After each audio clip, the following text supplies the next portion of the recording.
No.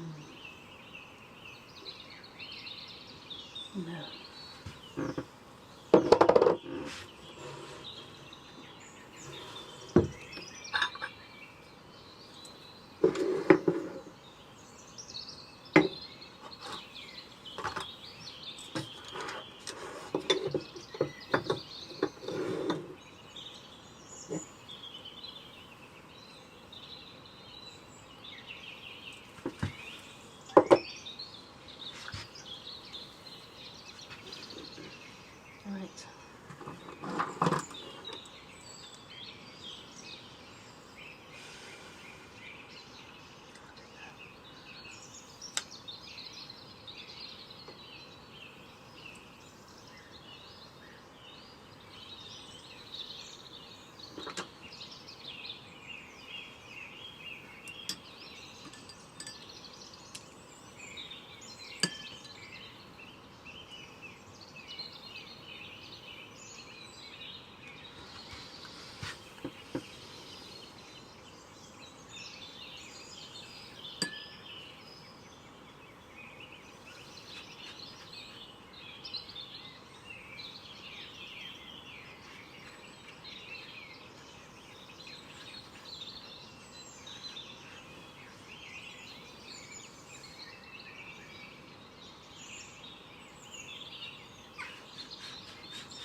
There's a lot of thoughts going on in my head.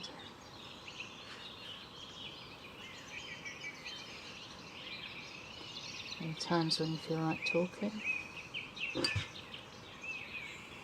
times when you don't.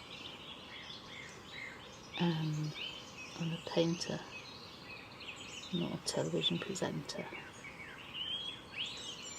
So I'm not going to do this how you're supposed to do it.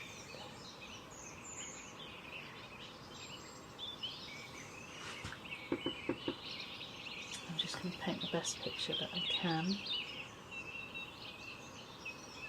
At least that's what I hope. There are decisions to be made along the way. Some of them will be right, some of them will be wrong.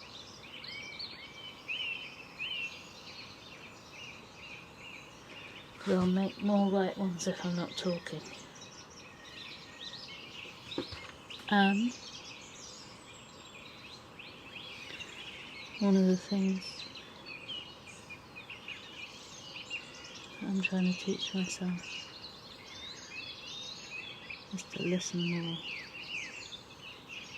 and talk less. So let's see how that goes for about 4 hours, shall we?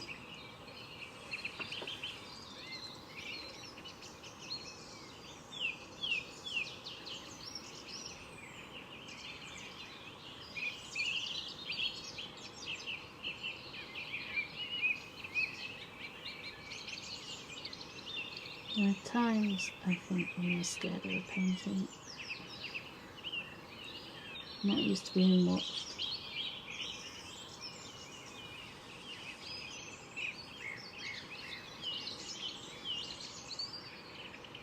And I think I'm just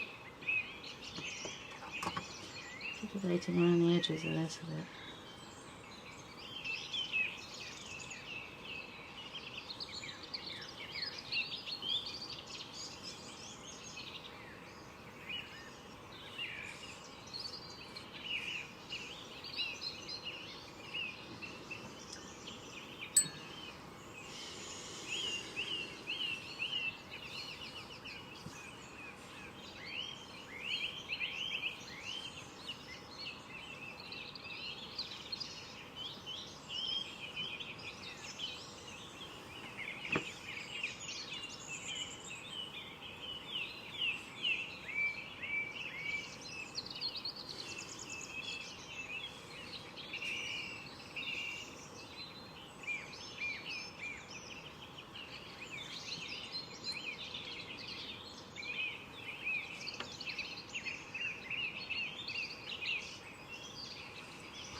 There's the whole charm of goldfinches outside.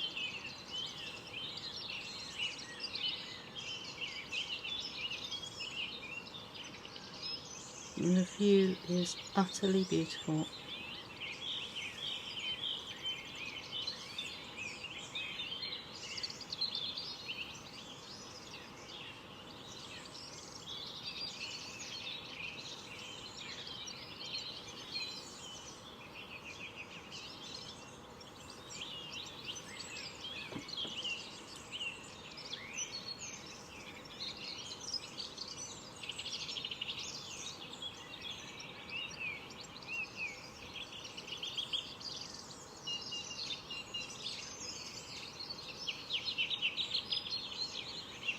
Curious kinds of slow TV. And this one just involves just looking. And that's partly because I'm trying to decide whether I want a goldfish. Goldfish, not a goldfinch. Whether I want a goldfish or whether I want an indigo fish.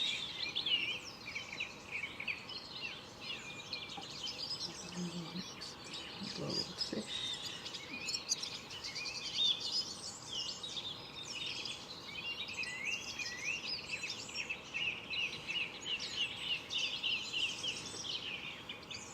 But I love blue.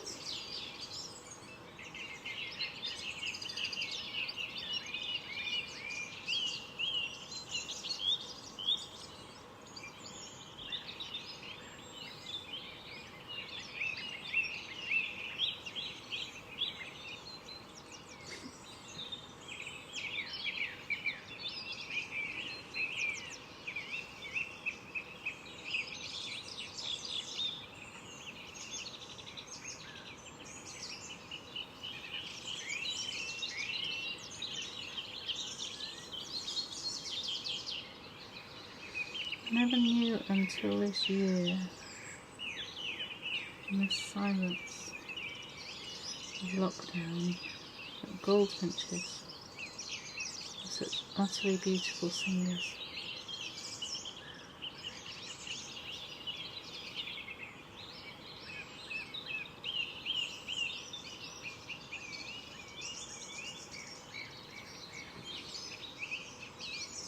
I know the shape of them.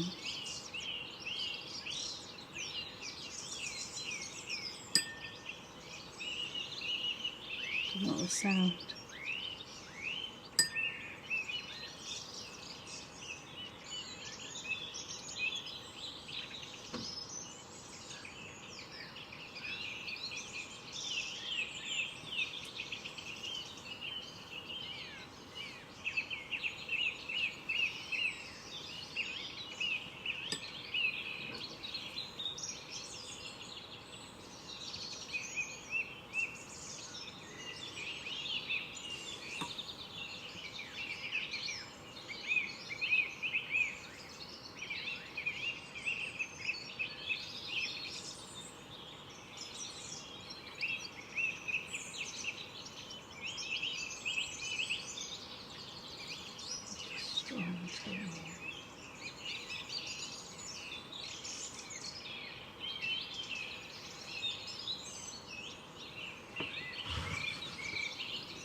Oh, could be.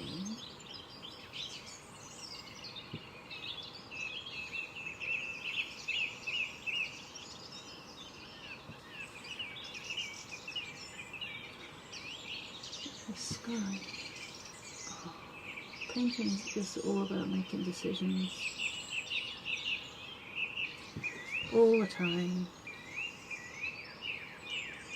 Trying to make the right one.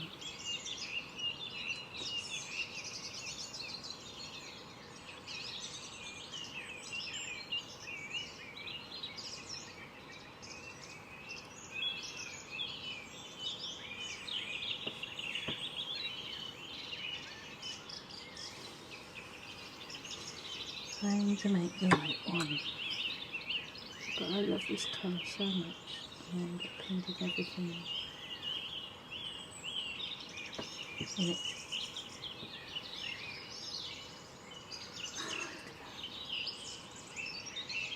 that wasn't supposed to happen.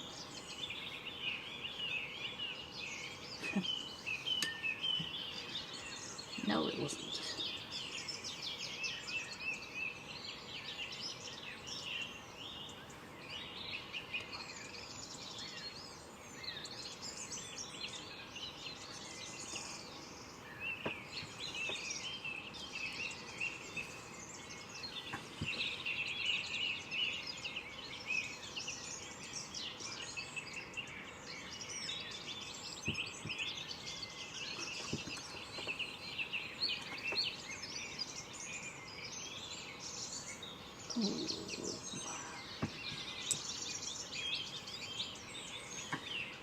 Okay.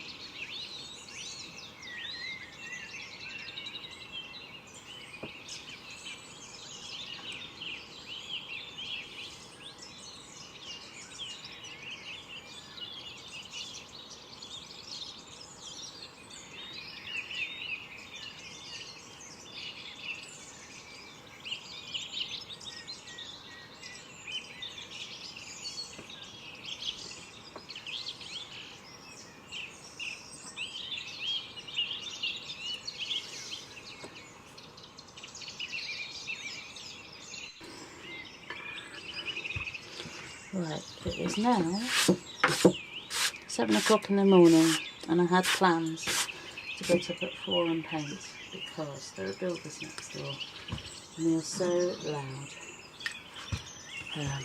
Anyway, 7 o'clock in the morning and I've just got to my drawing board and I need some paint. Put my glasses there. And I need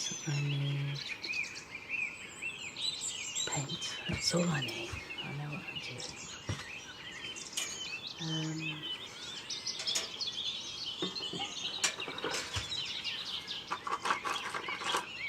Can't just sit down and paint. I have to fiddle around first. Okay. Last night when I finished work, I was walking, still trying to decide what colour this fish was.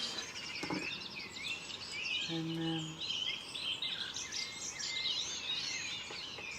then it just, I don't know, how do you explain it? The fish told me what colour it was. Maybe that's what happened, I don't know. But now I feel quite enthusiastic about painting it, but also knowing that at 8 o'clock the builders will turn up. I'll probably have to stop until this evening.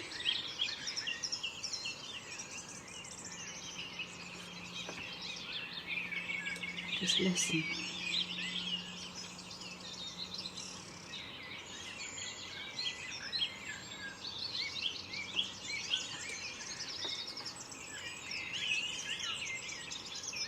There's a deep silence of human noise here, broken only by the voices of birds. Another colour.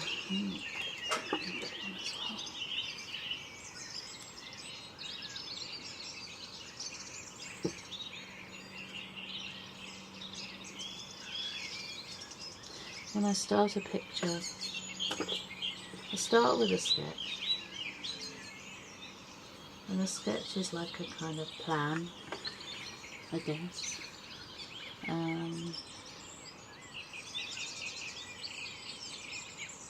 Sketches, I don't know, my sketches I always think are better than my finished work. It's where you do all your working out, and there's a freedom to moving the pencil. You know, you can keep your sketchbooks really private, and yeah, it is a freedom to the drawing in them, I guess.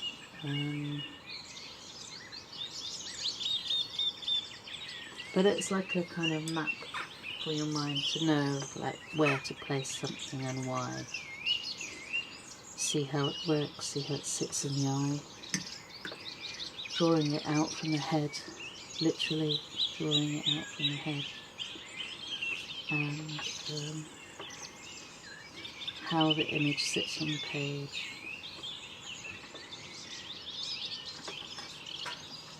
So usually I will start with a sketch, even sometimes with the ink paintings that I do, which are much more immediate, swift.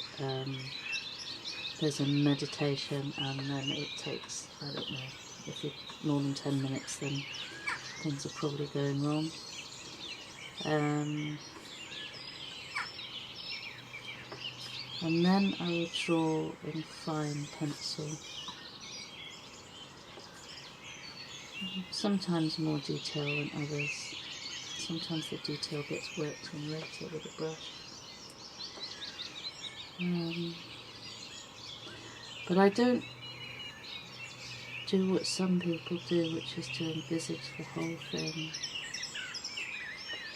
right at the beginning. It grows, it changes.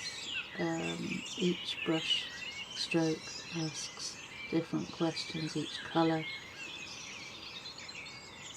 requests a different response, and sometimes things go okay and sometimes they go wrong. Sometimes in the going wrong, so you're not getting what you wanted. As long as you can keep your mind open and see what you've actually got, you might find that what you have achieved is better than what you wanted. But not often. I don't usually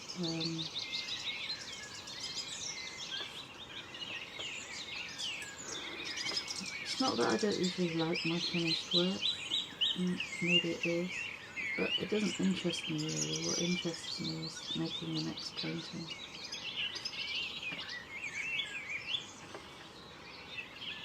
When I was a lot younger, I met a woman who was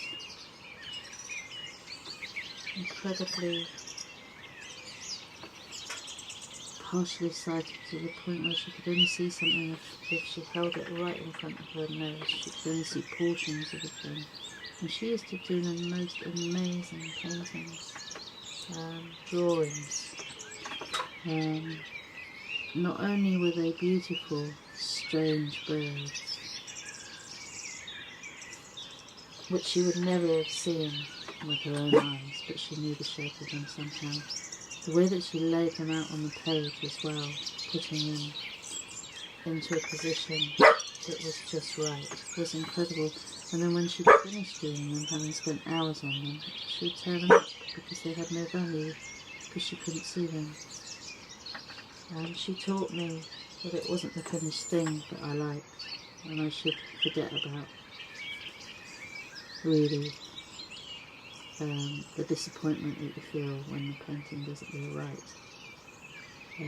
because that's not important. What is important is the doing it.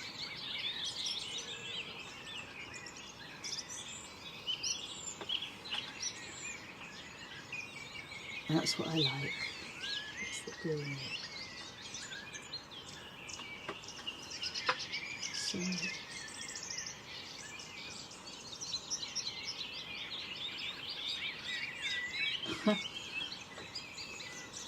the way that colours lie over the top of each other and sing in the eye. That's it. That's too much.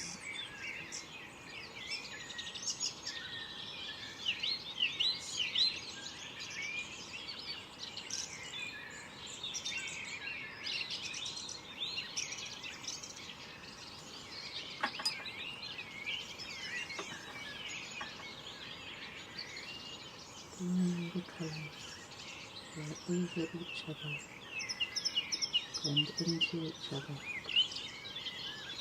and sing with now. What you hope to hit is just the right note.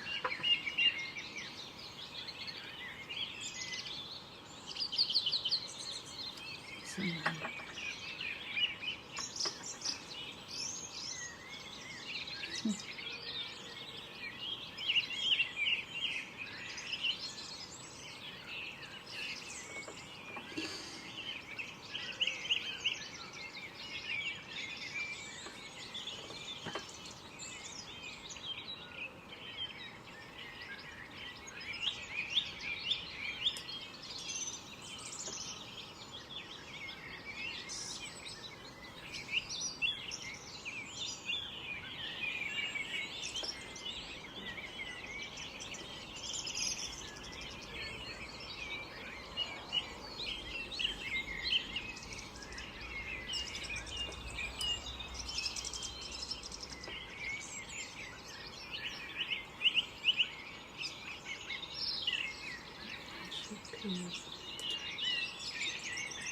Infinite choices.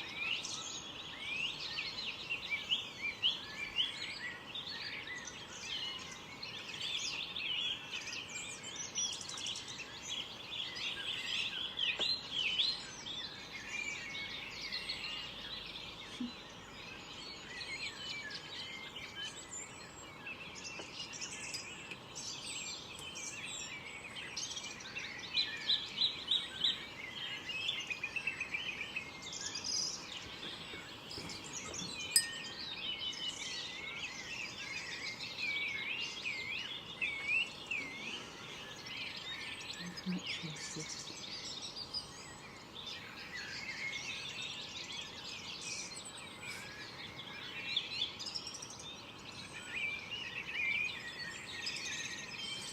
Favourite colours? I guess some colours work better for some people than others.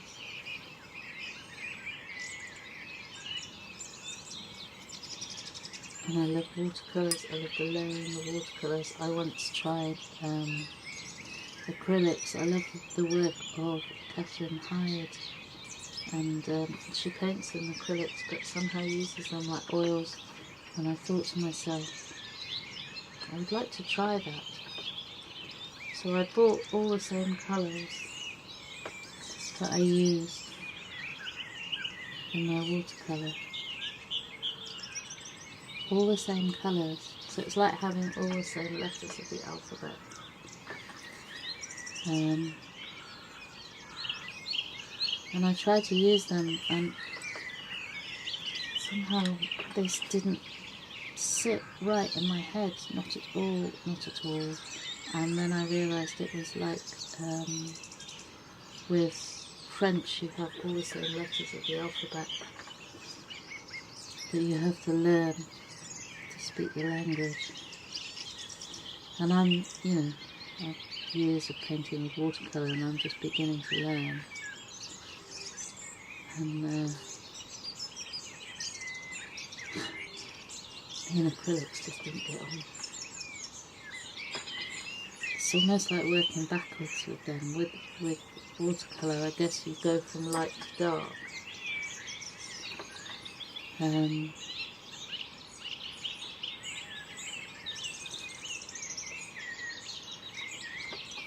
Oh, maybe I'll have another go, I don't know. I think I've given them away now to somebody who'd use them, because otherwise you just end up with a house full of art materials that never get to speak, and that's a shame. It's like having shelves full of books that just close and sleeping, because I think books need to be out being wild and free and read. Which doesn't mean I don't have a house full of books, but they do tend to wander off.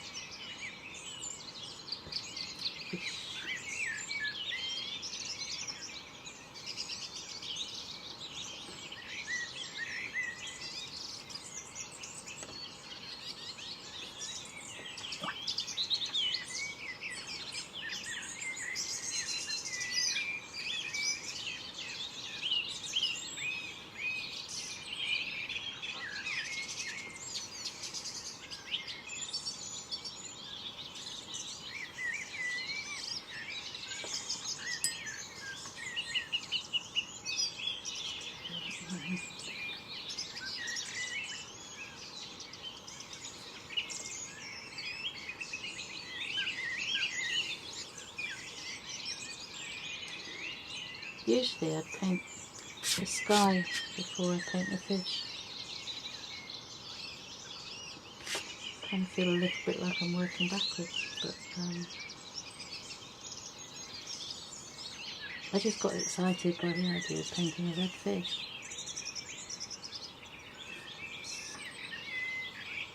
Let's put a bit less in.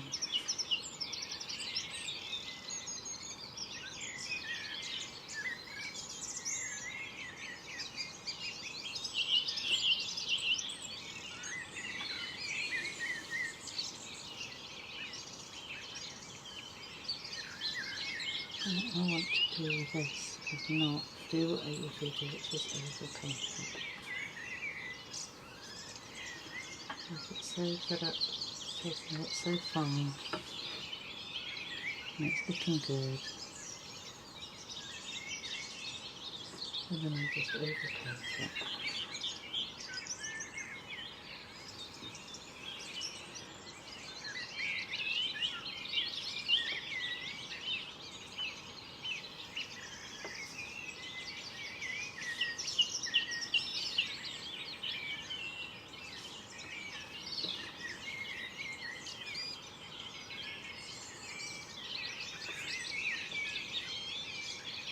Do I know what I'm doing? Nope. No, I don't.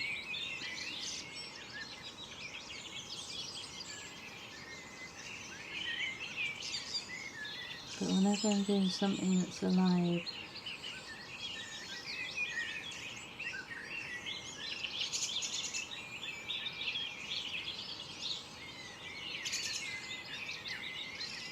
the most important bit of it is its alive.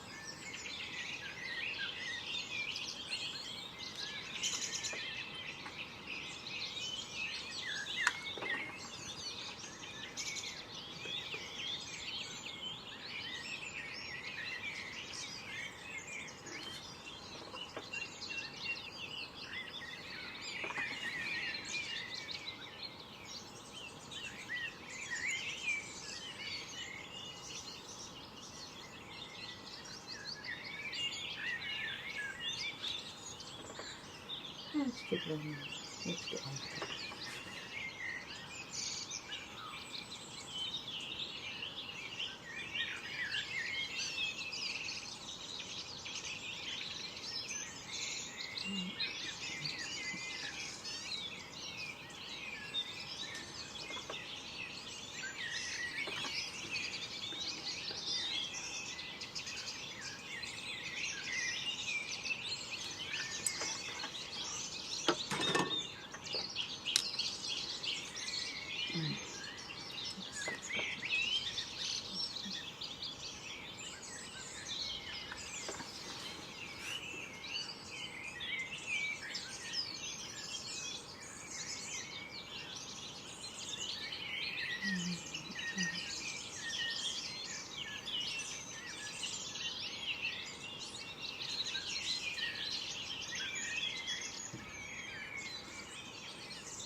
Something that I learned very early on.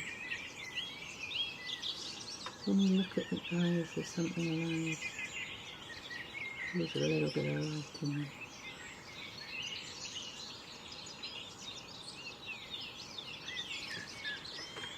Just a tiny bit. That moves.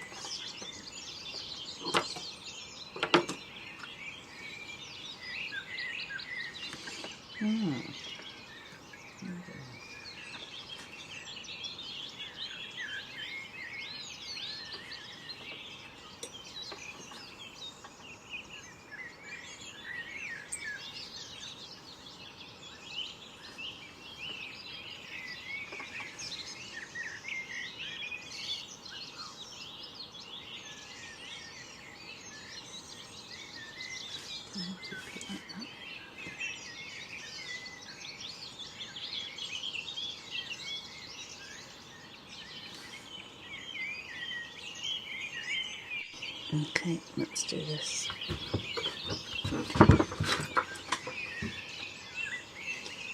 Just keep on the fish. Yeah, they're not right.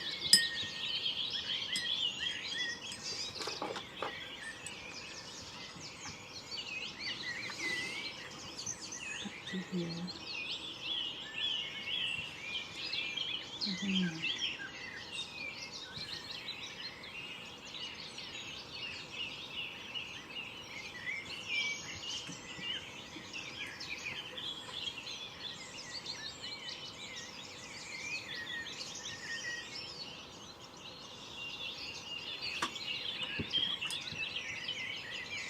It's lovely at the moment. All you can hear outside is bird song and the occasional dog bark.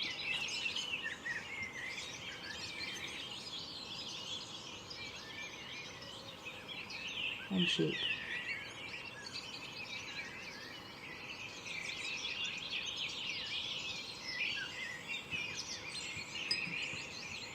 There's flocks of goldfinches, which is beautiful. And just the past few days I've noticed bullfinches in the hedges, which I haven't seen for ages, and now I really want to paint bullfinches.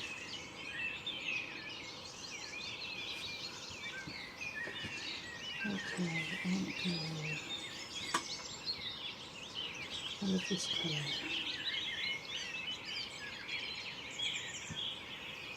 But I don't want it to be too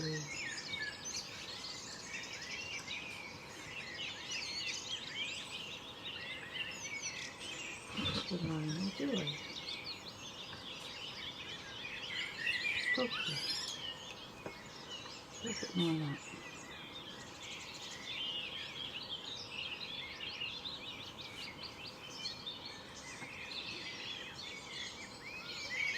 Sensitive sometimes in my painting.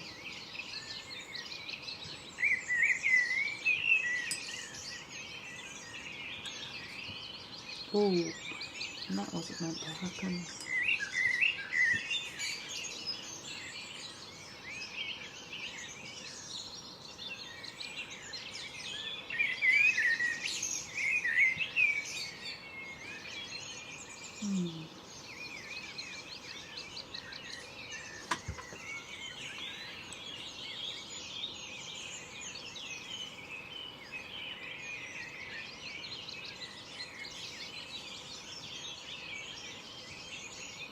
Can hear jackdaws now.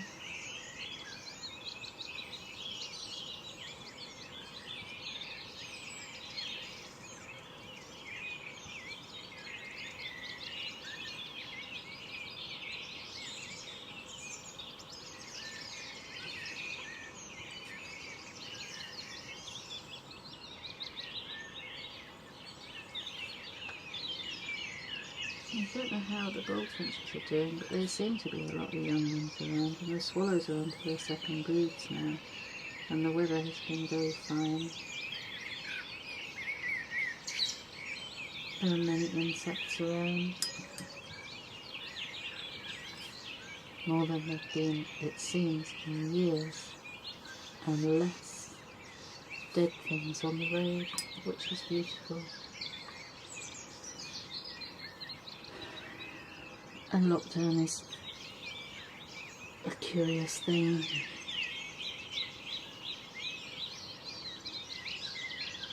I'm very blessed to live here. Finding it hard how people with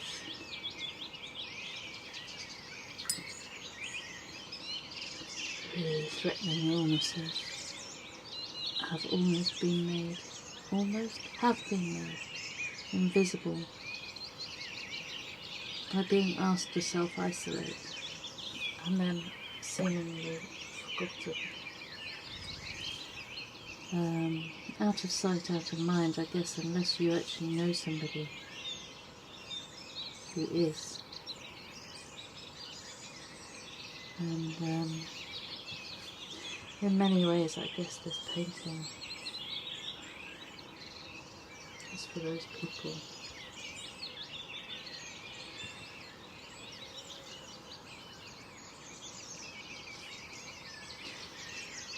You try to put as much love as you can into every painting that you do. If you don't, then you just like doing karaoke painting. So if you are watching and you have been confined to your home in order to try and stay safe,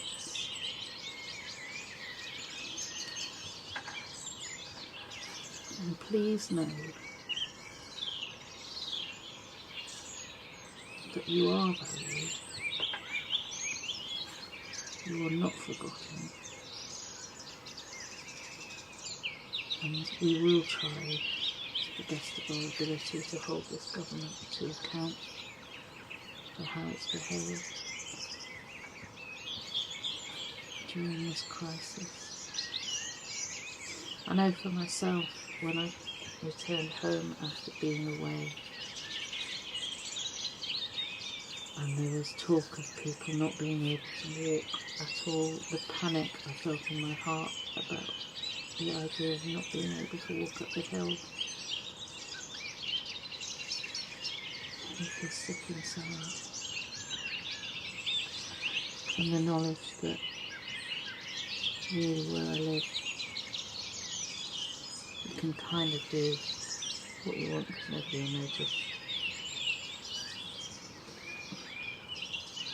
Whilst also having the need to keep those around you safe. I cannot imagine what it must have been like to not be able to leave your house.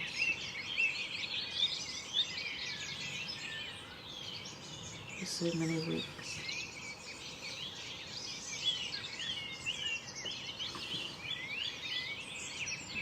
And then to find that these rules only apply to certain people. And if your eyesight is a bit bad, you really ought to go for a drive. Anyway, enough about him.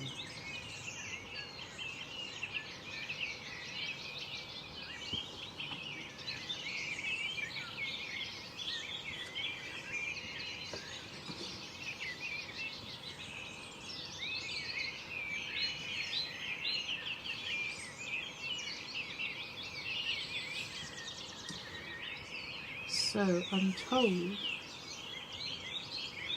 that for a concert festival, we partner with the Willow Trust. If you donate to the festival, ticket price, something, if you can afford it, and please not if you can't, because I know that many people are really struggling at the moment with incredibly decreased incomes. But if you can, the money goes towards the musicians and performers. Half of it goes between the musicians and performers, and the half of it goes to the Willow Trust. And everybody who donates is put into a pot, not literally, and at the end of the festival, when all the donations are closed, somebody will be drawn out of the pot to win the painting. So if you feel like donating and you can, please give something, because it's always good to pay the piper. Musicians need food, they have mortgages, they have families, and in these times when all live events have been cancelled, many have been struggling. So if you can donate, you might get a chance to win the fish, you might not want it, you might think, I don't want a painting of a giant fish on my wall, thank you very much. But you could always sell it, if that were the case.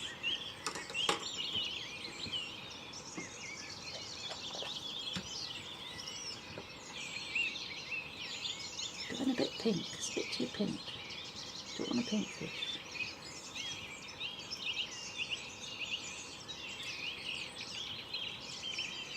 This is salt, and something that I use to, it breaks the surface tension of the water, pushes the pigment out, creates a texture that I like. I'll play with the bottom of this fish here. That's just a small dragon outside.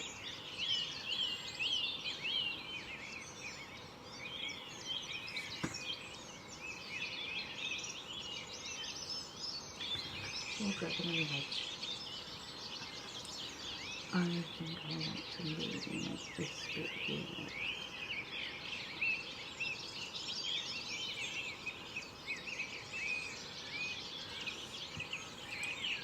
Painting in slow motion. And here.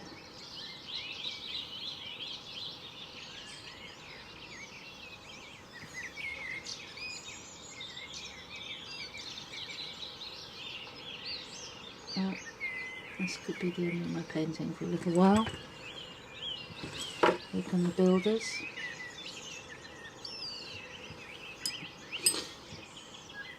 If it stops abruptly, I'll come back later. I seem to finish work at 4:30.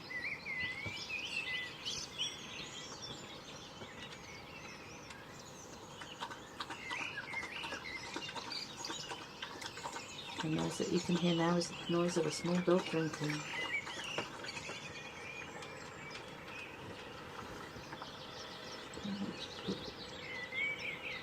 Here.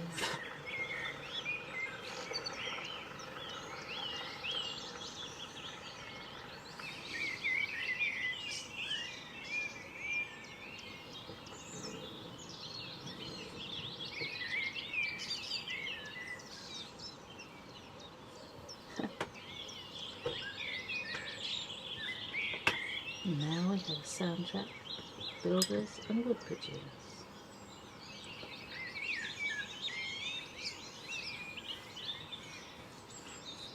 Just when you get going, you need to get up early tomorrow.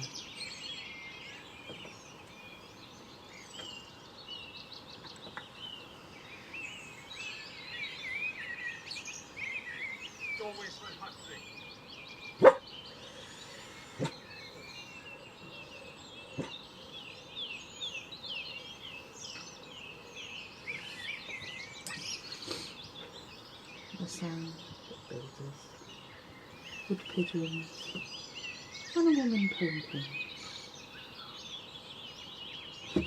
Slow TV.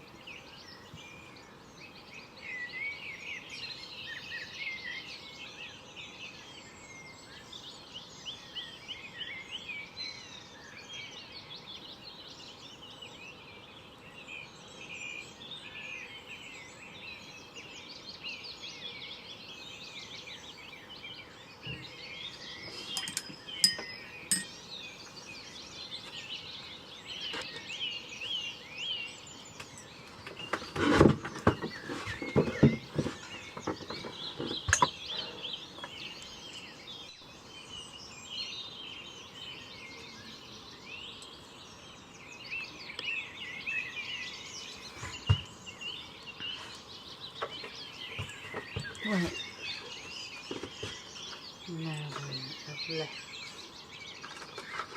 my glasses in another place and I do not want to go and fetch them. So I'm going to have to do, look, if I can get the top of this paint, not on the fish. I'm waiting all day for the builders to go, for the quiet to come. I think there's a tractor outside.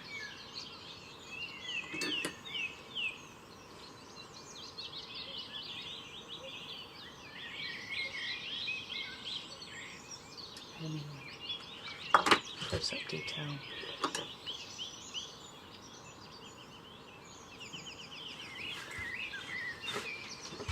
Let's see how we go.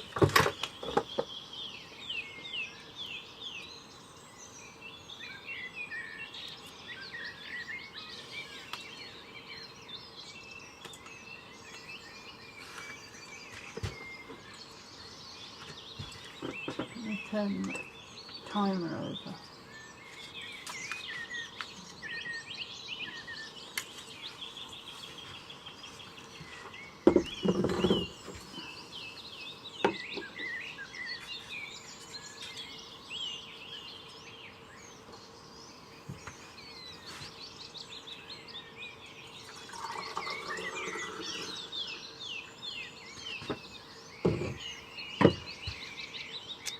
Pour some tea.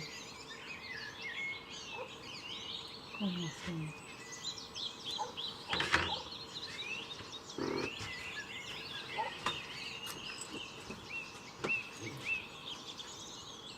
One more thing.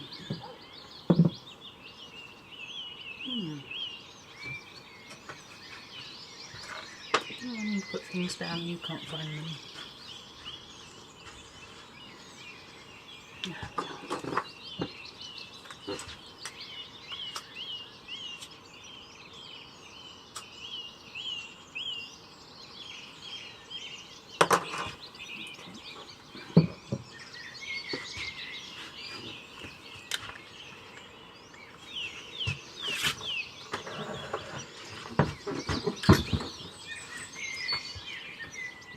Let's see if I can do this.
So much more peaceful.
So much more peaceful. But also I have a growing awareness that this will take more than 4 hours to paint. Which is no surprise. So you're going to get some bits speeded up and some bits normal pace. Don't think you're going to get any slow motion.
times when I like this, and I forget there's a camera.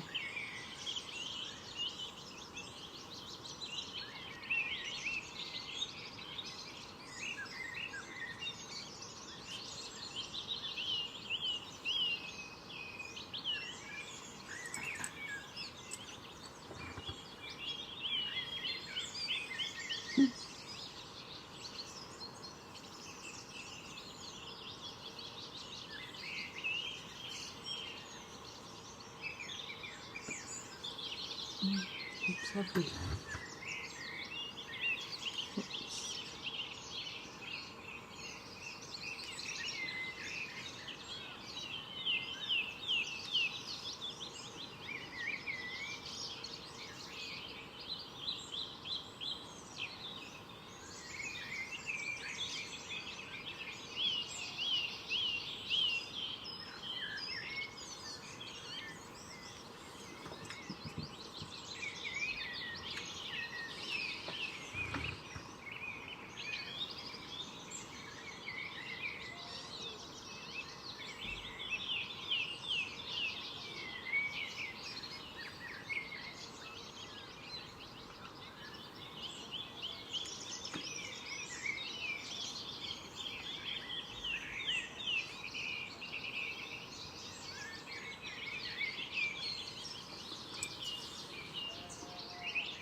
I used to work with the radio on all the time.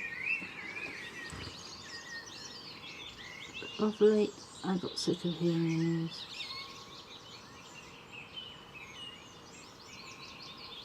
Not because I want to hide away from it, but it seemed to me that the voices of birds made more sense.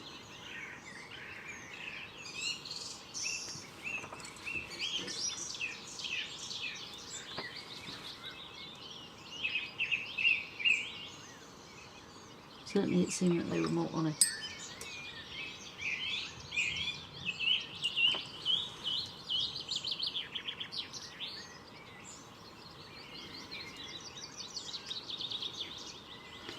Definitely, they were more beautiful.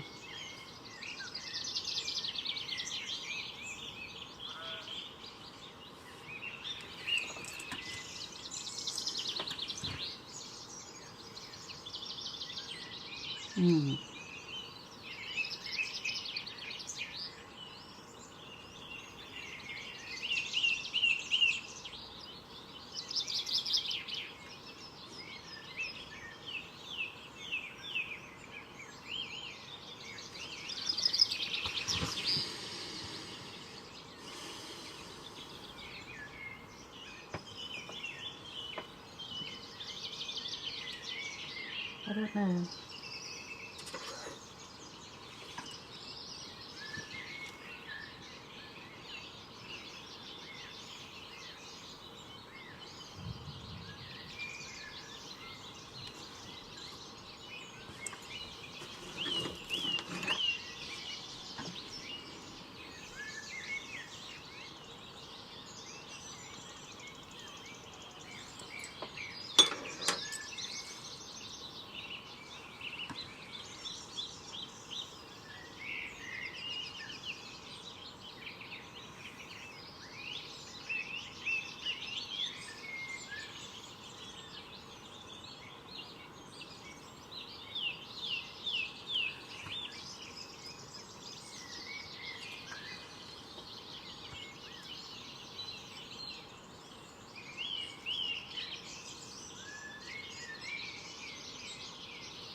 rosy barking outside, I think.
I don't know whether you're picking that up, but that's my neighbour laughing in the distance, and that's a lovely sound to hear.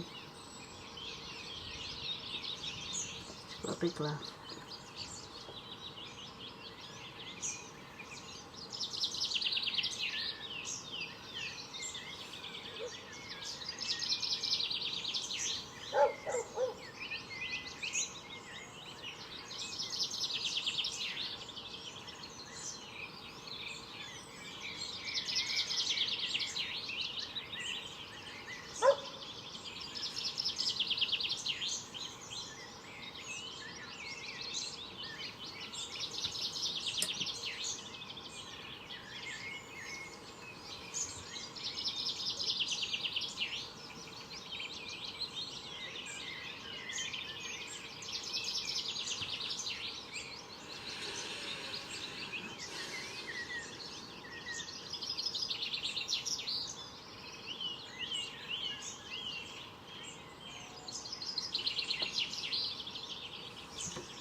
It's beautiful outside. Big clouds.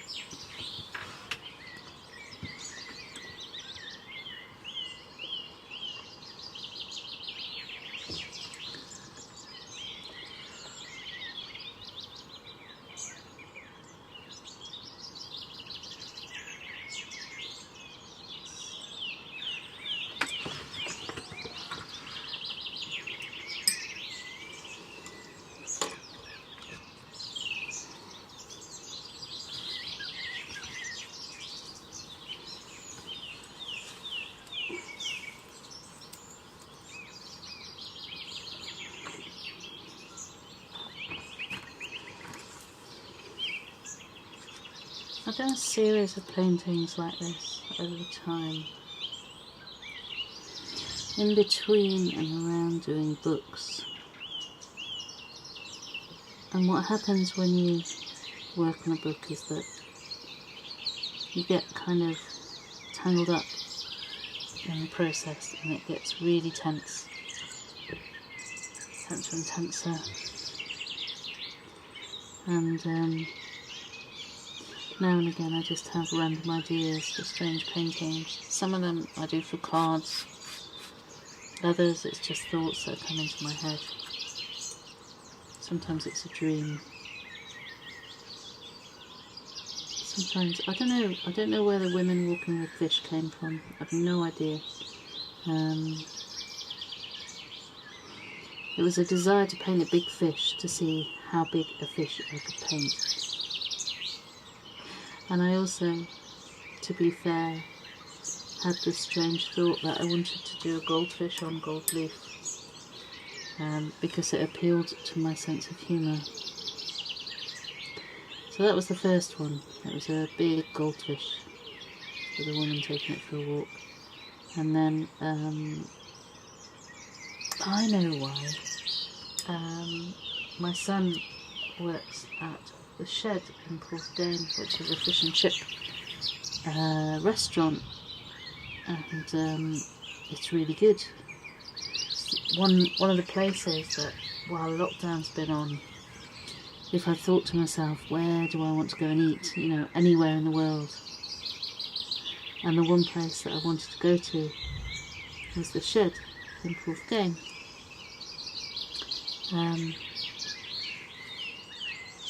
Anyway, they have on the walls in the shed downstairs my paintings, which are for sale, but it's not kind of obvious. They look like they're just hanging around on the walls. I think they have got prices on them now. And I remember people saying to me, well, you can't expect to sell like £5,000 worth of painting from a fish and chip shop, but we do okay. And I decided that one time I would like to just do a series of paintings which were just to hang there in the fish and chip shop. And obviously, what would I paint? I would paint fish. So the walking fish one was the first one that I did. And then there's been a few more since. But I sold the gold leaf one. I posted it on Facebook and somebody asked if they could buy it. There's one in there now, but of course it's shut. You can go for a takeaway, but you can't go in to eat. And because I got really busy with work, I only did 1, 2, 3 paintings for the exhibition. So I think what I'll do is, because I've sold 2 of them now, but I can do prints of one of the ones. And I think I'll make a print of this one and have it framed to go in the shed. When it opens, which it will. And my boy is still cooking in there. And they're still the best fish and chips.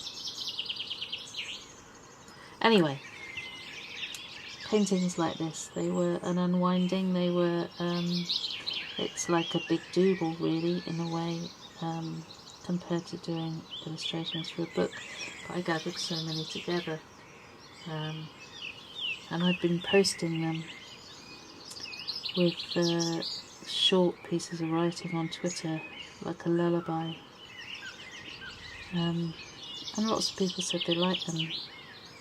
And then it occurred to me really that I had enough paintings to make a book. But even better than that, I've discovered the most amazing designer called Alison O'Toole, who I worked with on the Lost Words and then further worked with.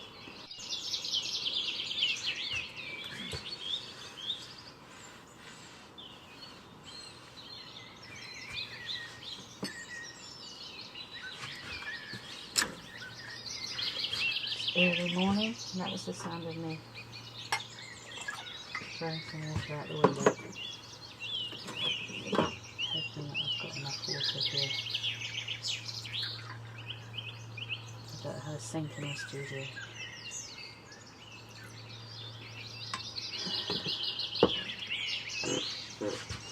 Trying to get work done while the builders aren't here, so that the sounds that are heard are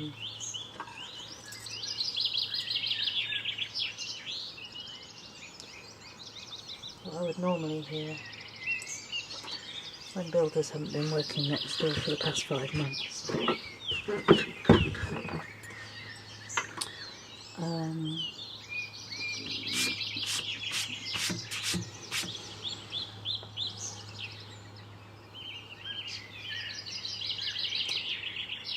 I think I need to put a sky in order to progress. And when I started this, I was going to do a dark night sky, but now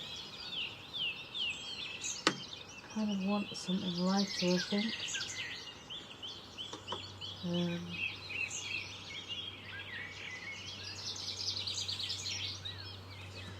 So I'm going to play with that.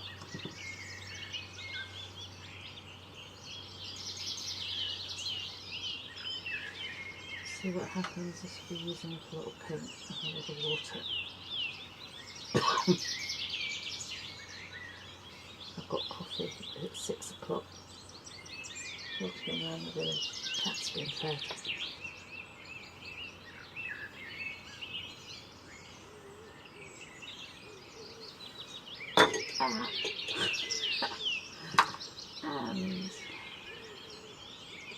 And it's just a matter of picking up your courage and moving forward, not spoiling it. Decisions.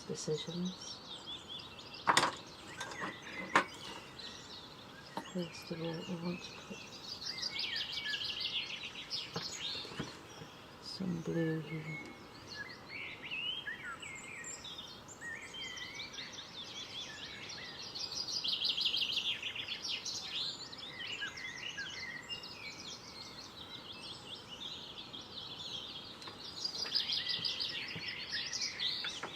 Just a layer. I like a bit of balance. I can't imagine why I left it like that. Okay.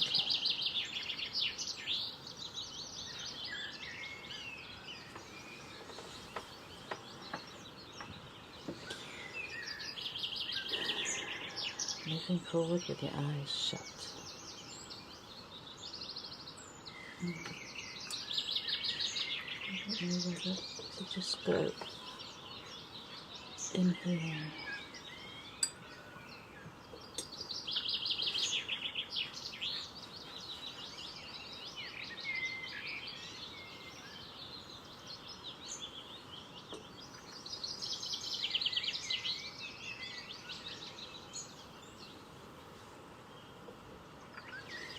Once upon a time, a long time ago, I was in Australia, and somebody said in an exhibition of mine, I don't know how you can charge so much for your paintings when you don't even use watercolours properly.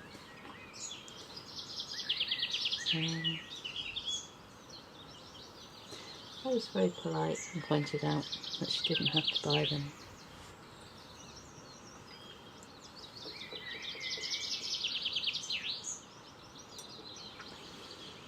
But she was right, I don't use watercolours properly. I use them in a way that works for me.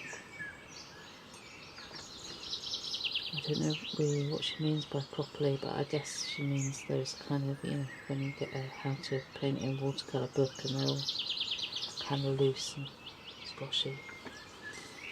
I don't know, is that what she meant?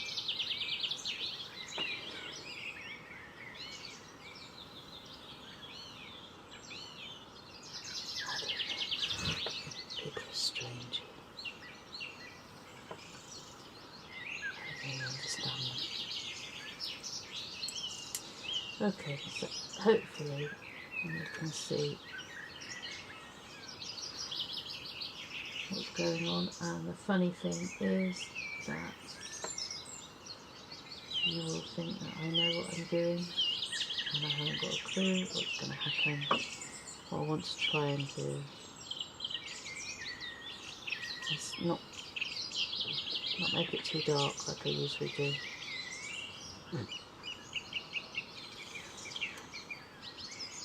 I want there to be a bit more lightness in this sky. A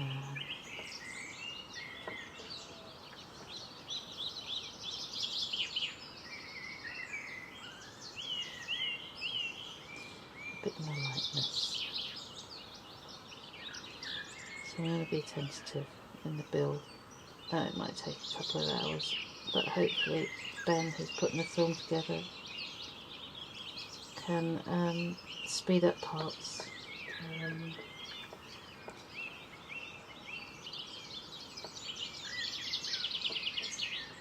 Because to try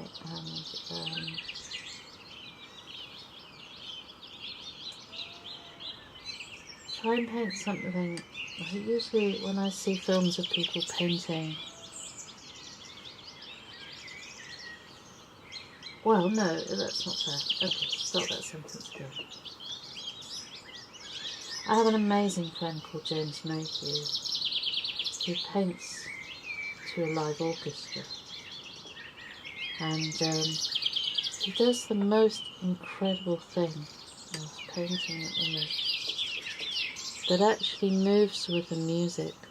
It tells the story of the music, but also he paints in rhythm to the music that's being played. It is just awesome. And what he paints, although sometimes it's very quick, sometimes it's 5, sometimes it's 10 minutes, it's just astonishingly accomplished, and some of his most beautiful work, I think.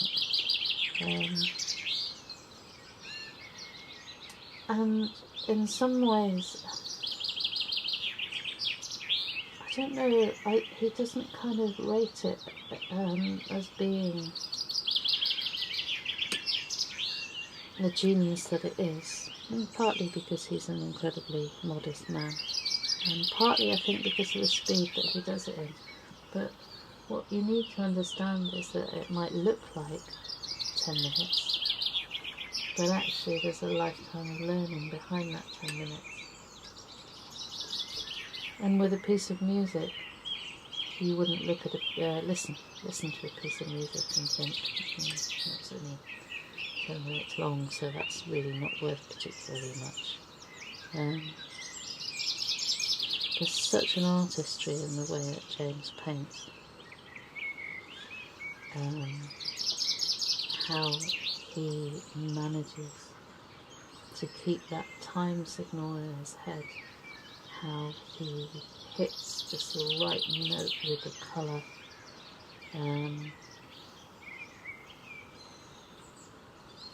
how he blends the story, the music, the rhythm of his movements.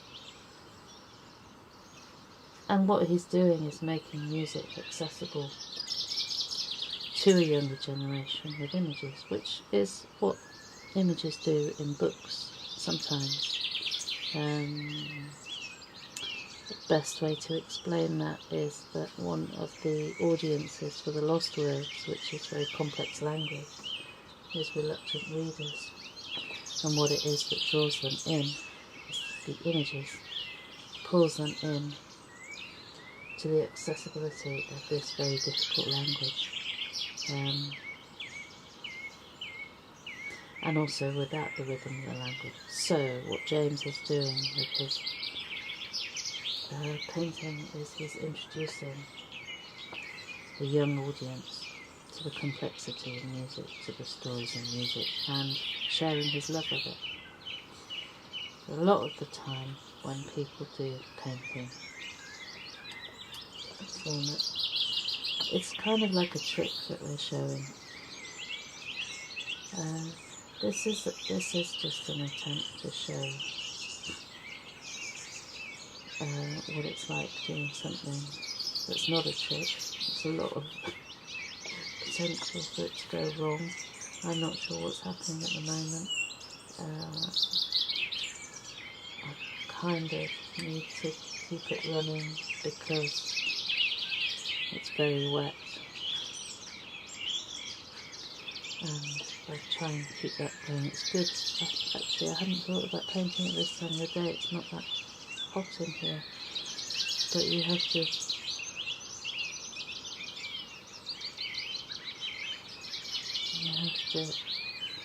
work with the conditions that we're in as well. I don't mind this beautiful. I like this. This is what I'd like to keep in the sky, I think, and I may even just do it even paler than I thought I was going to, and keep those textures in there.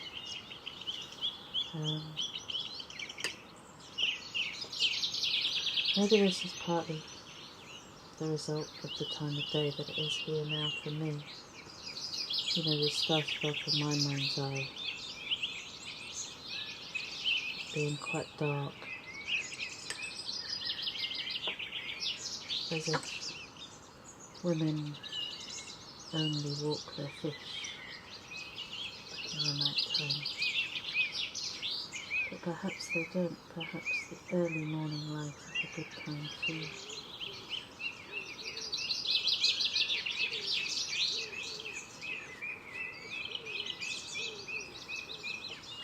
So what was I trying to say? Yeah, sometimes when I paint with films it's almost like I'm showing a trick. This is like the real thing. This is what my everyday life is like. I spend a lot of time waiting for paint to dry. Oh, what's something there? Like it's moved the sky with its tail. It's moved the sky with its tail. Don't run down there. Can we do that? Is it going to be too pale? Am I going to have to do it again? Can we go over the thing? Yes, we can.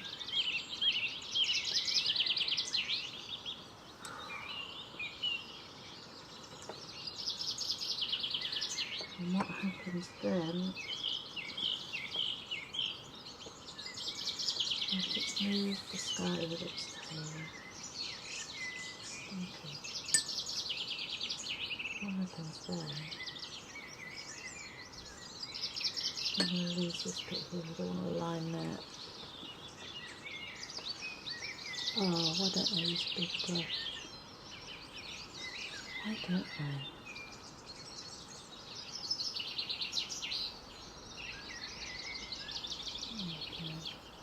Come on here.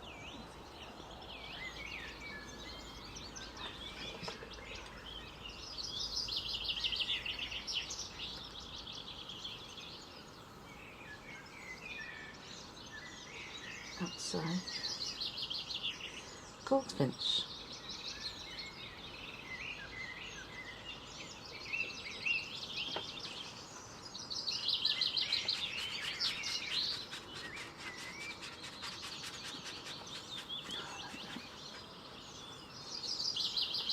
So pale.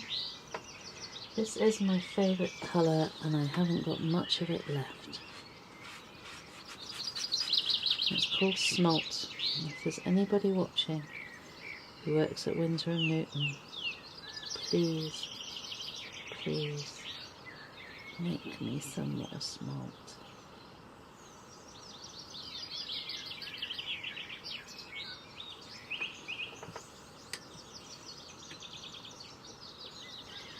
A lot of water in this now. There's going to be a really hard line there if I'm not careful. I think what I need to do now is work at both ends fast.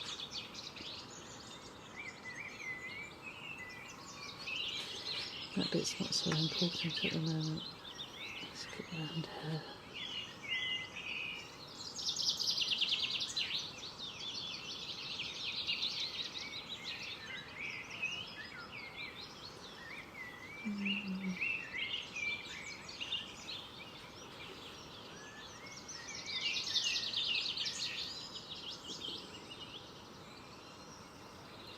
The rooks and the crows are very quiet this morning.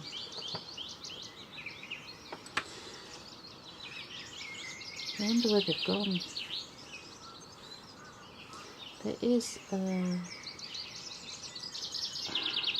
heard once that all the ravens gather at certain times of the year in a place up in North Wales. And I hope this is true, and one day I'd like to go there and see the murder of ravens, the conspiracy of ravens.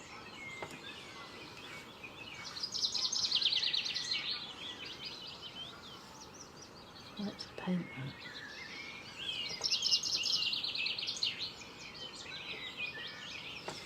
Come on, I can do this, that's better. There's a bit more paint in there. And I am going to go.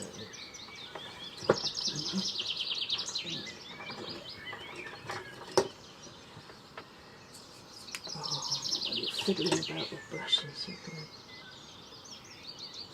just get on with it.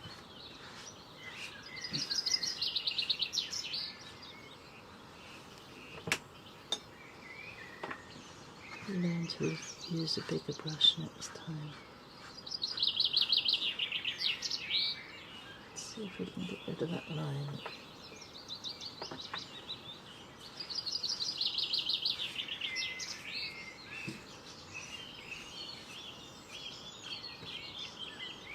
I do like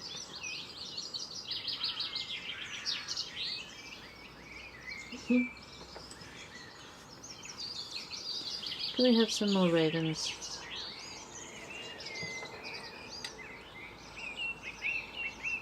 Some rooks, some ravens please, in the background, telling their morning stories.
Okay, here's a paint. The times have run out.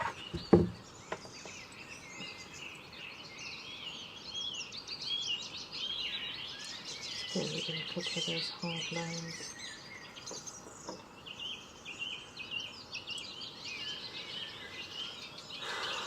There's a couple more there actually.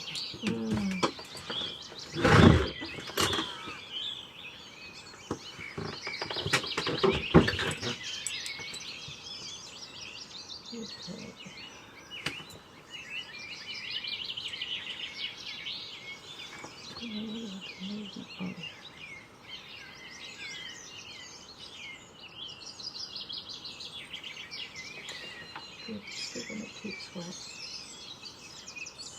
then you can manipulate it a little bit more. And you know what I think I might just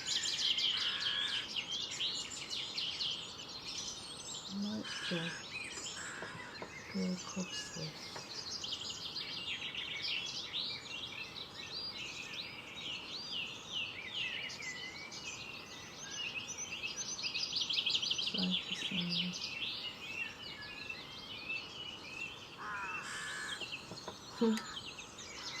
And there they are, the rooks with their morning stories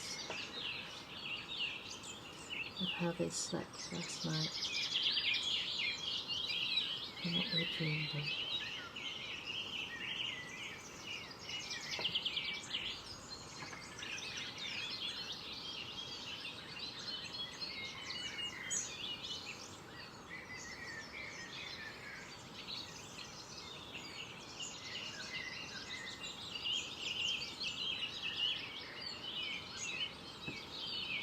You dream in colour.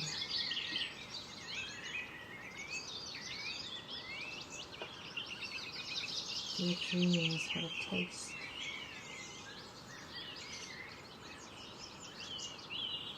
When you wake in the night, can you remember the space and the place your dreams occupied in your mind? Or are they gone? The wind over a field of grass. And do you dream in languages? And if you speak more than one language, what language do you dream in? Or do you dream in black and white?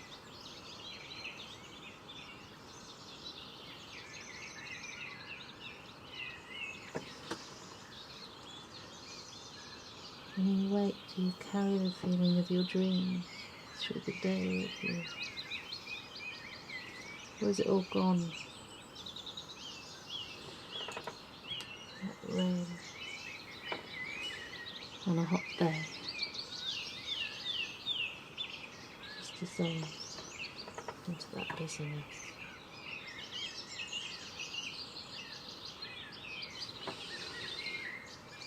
Is that going to be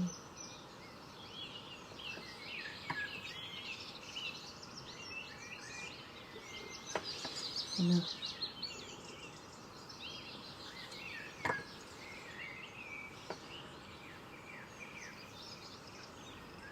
Do you ever share your dreams with the person you sleep with, so you wake in the morning over coffee?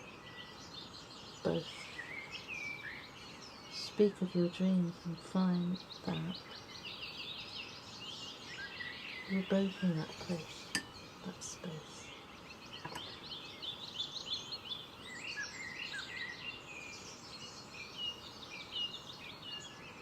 Or do you not know what a dream is?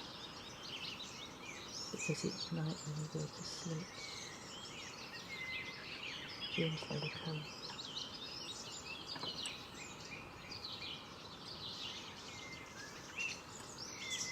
Or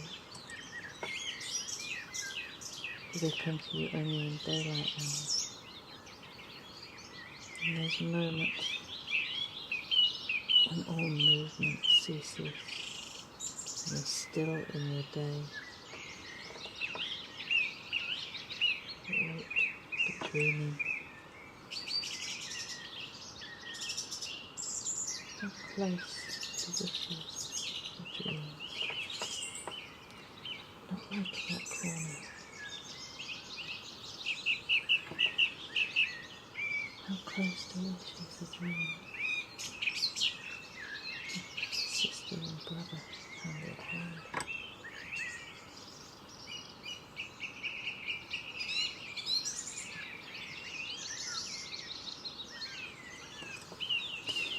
If wishes were ponies, then beggars would ride.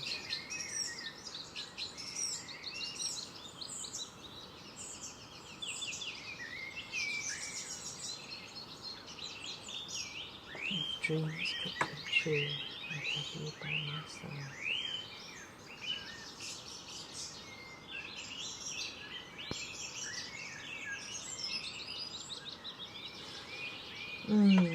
Okay. Maybe that salt. I'm going to leave that bit there. Just like that.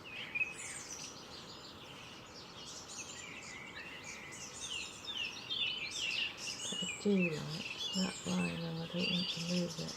That's that line, I like that line. I think the more I fiddle with the top of that, the more I'm not going to like it.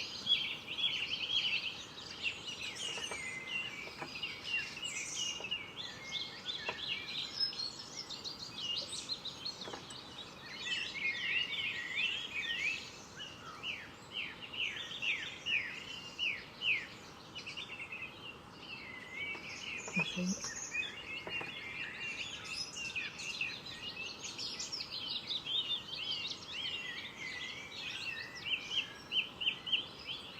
It will dry differently.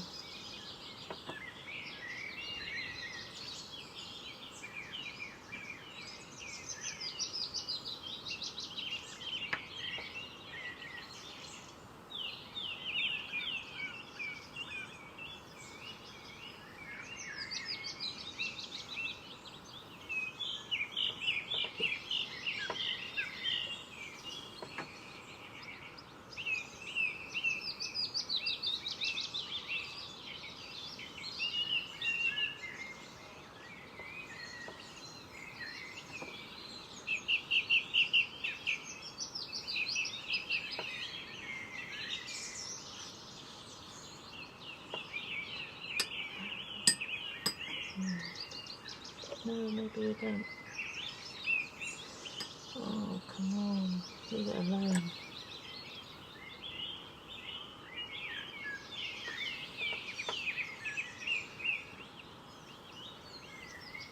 Always, always I overpaint. I don't want it to be much heavier.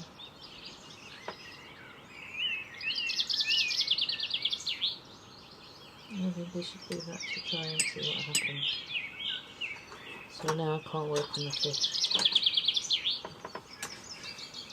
Oh. Put the salt pot down. Put it down.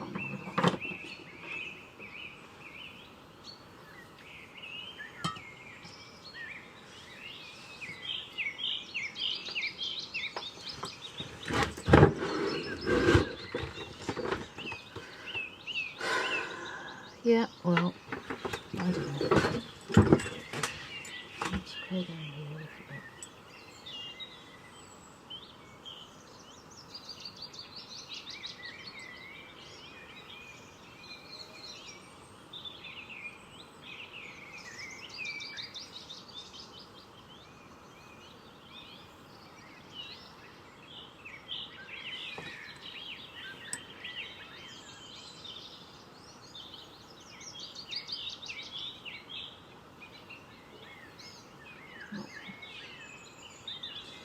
Something about, you know, when you're painting well because you end up drinking cold tea, and I've now got cold coffee. Not that I'm painting well, it's just that I'm concentrating.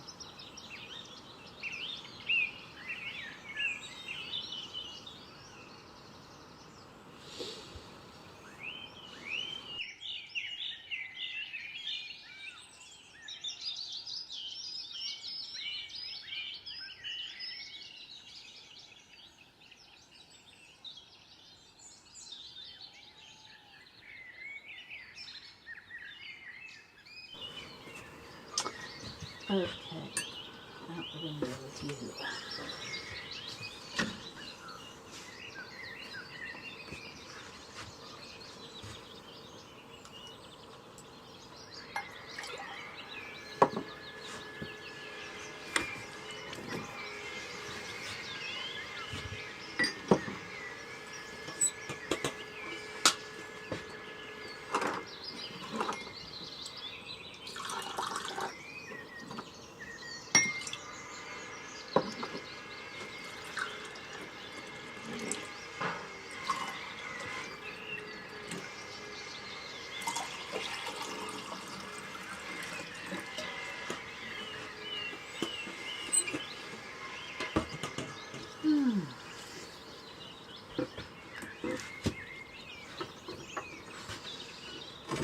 Okay, let me do 2 bits here.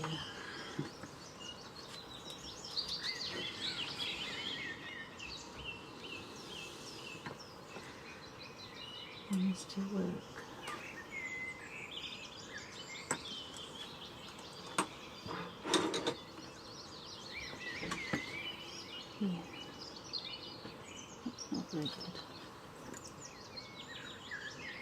I need some more of that.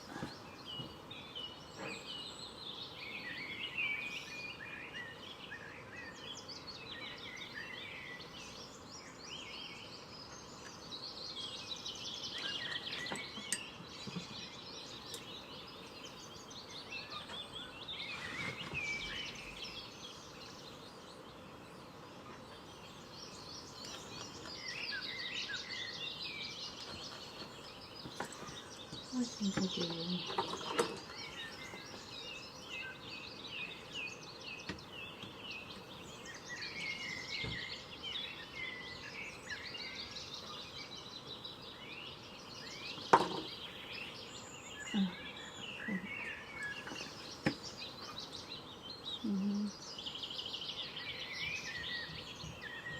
Colouring, I think.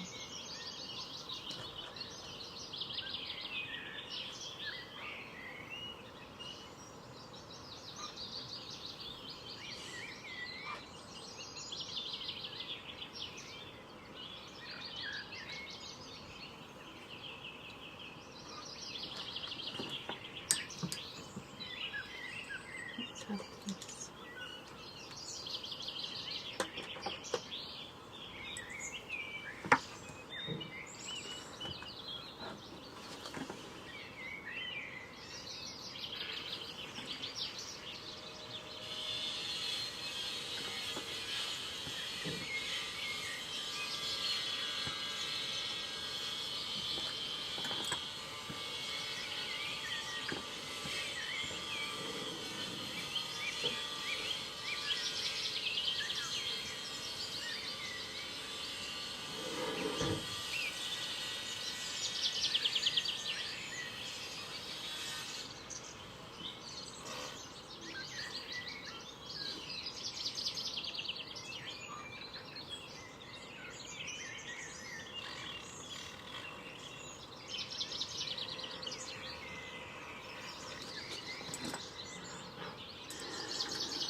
Oh, how much nicer it is to paint and not have to talk.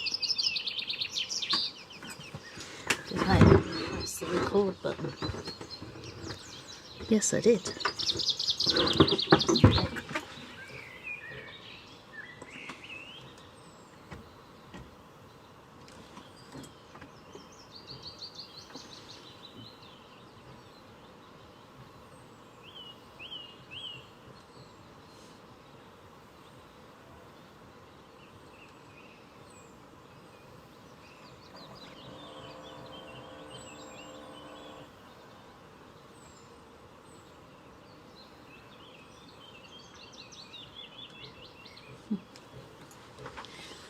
stop doing that.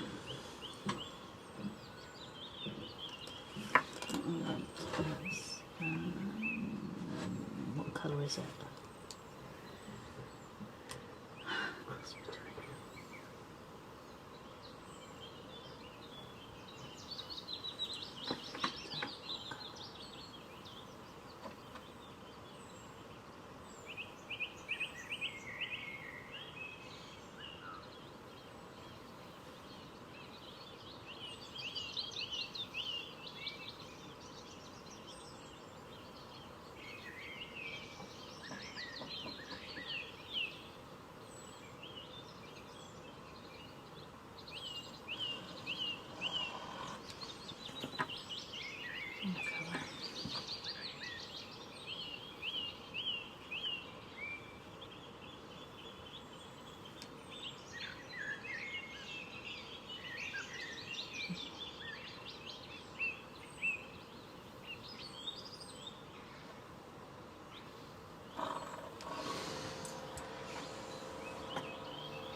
Post fan. I wonder.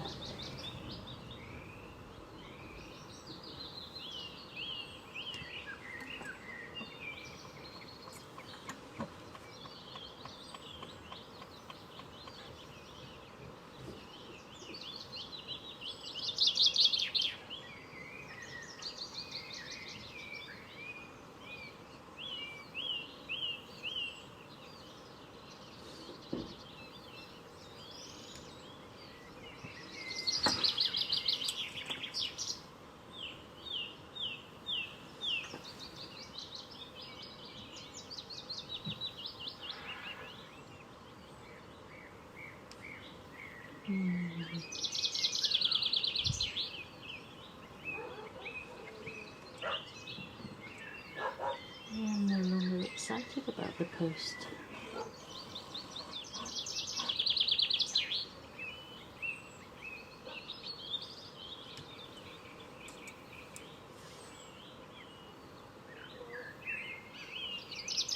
What do I want to do?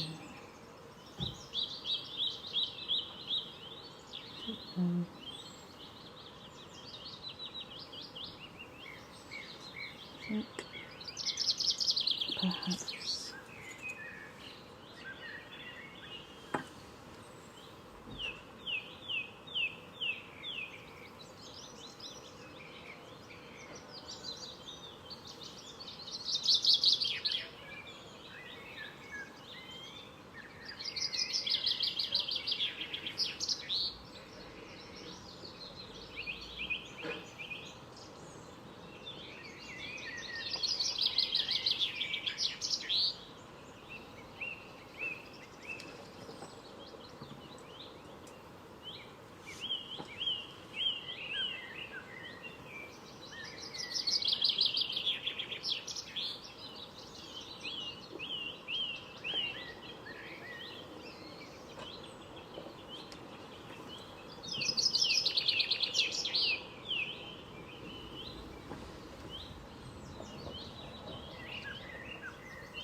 Still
not. Okay. Oh, come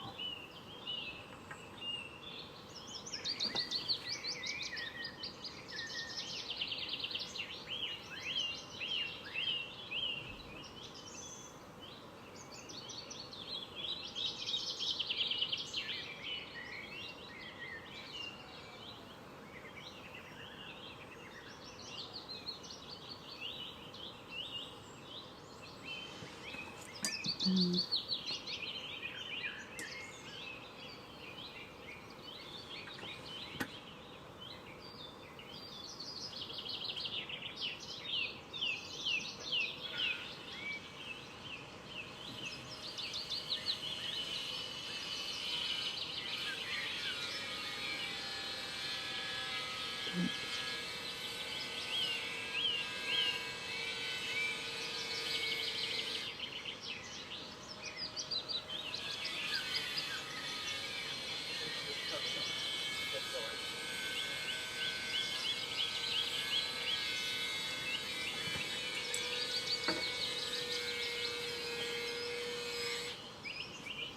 I don't know. I don't know. I can't tell.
just right now,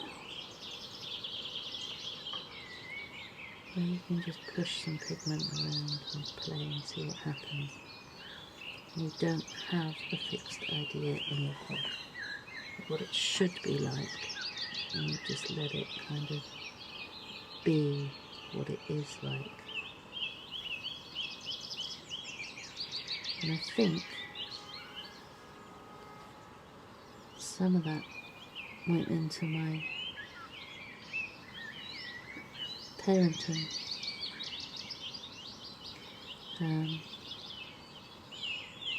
When you have children,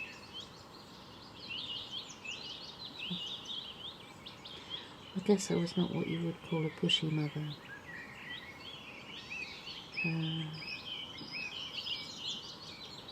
I have two beautiful children, and I had for them both no ambition that went beyond wanting them to be happy in whatever they chose to do.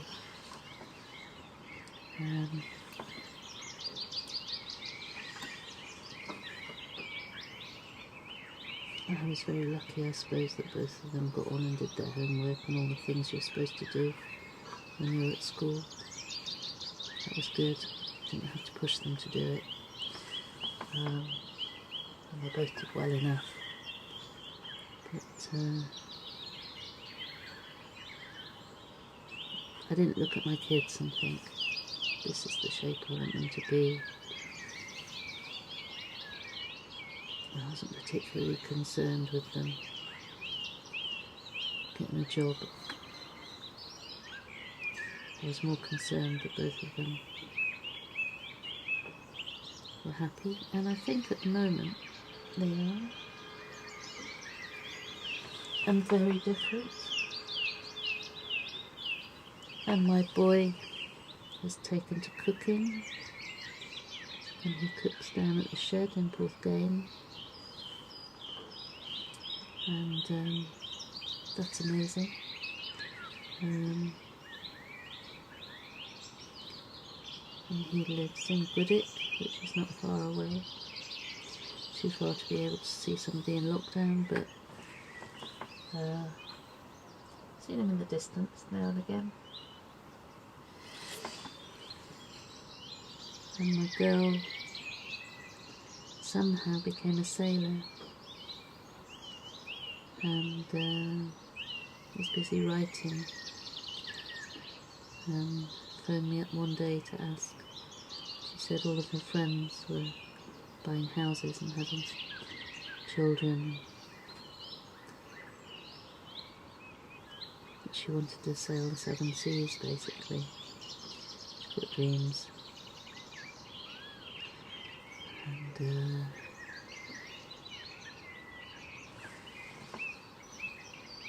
she's very lucky. And hopefully heading off to the Azores soon, hopefully. By the time this is aired, she might be part way on her way.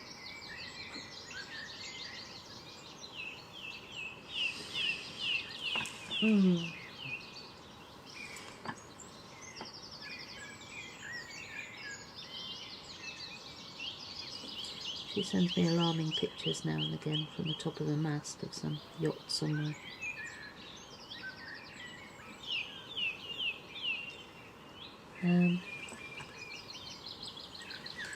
It's not a world I know much about,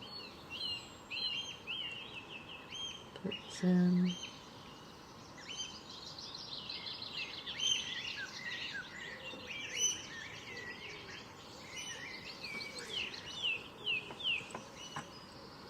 she works hard.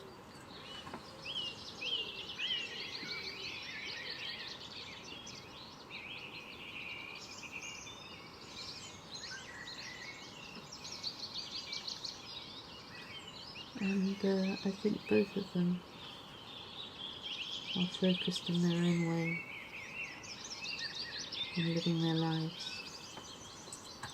as best they can.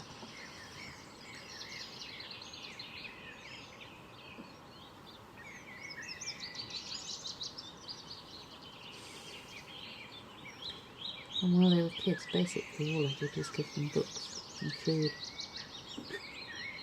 Oh, and yeah, love. That was the other one. Books, food and love. Don't need any more than that, really.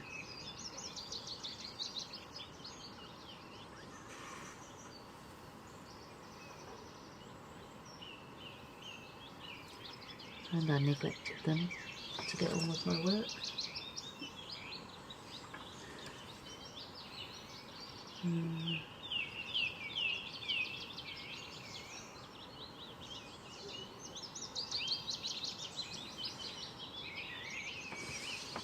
That feels a bit better.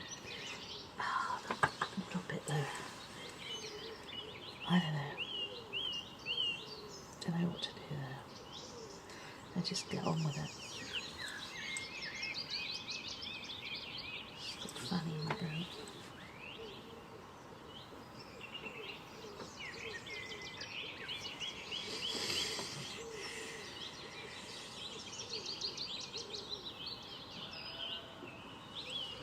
Let's just do another panel up there.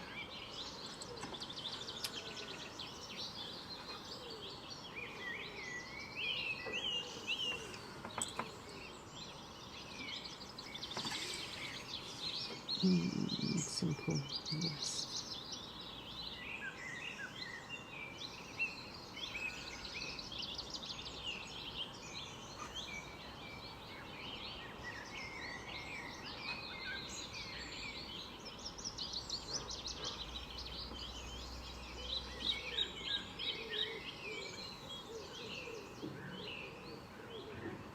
And the house speaks quietly.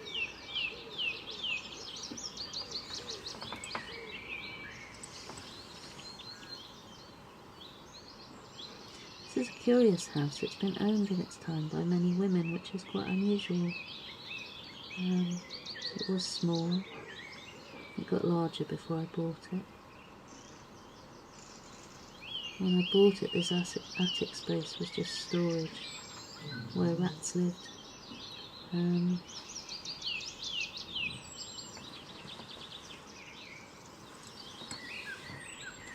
When I bought it, I never thought it would be possible as making a decision to be an artist. I realised that I would never have enough money to buy a house. I would always have to have a part-time job, and that was okay, because what I wanted to do was to use work to buy time to paint, and done lots of different things. What have I done? I worked in cheese market in the Guildhall in Bath, and I worked in the Circus restaurant in Bath. I liked that job. That was good. I did washing up because I was scruffy, and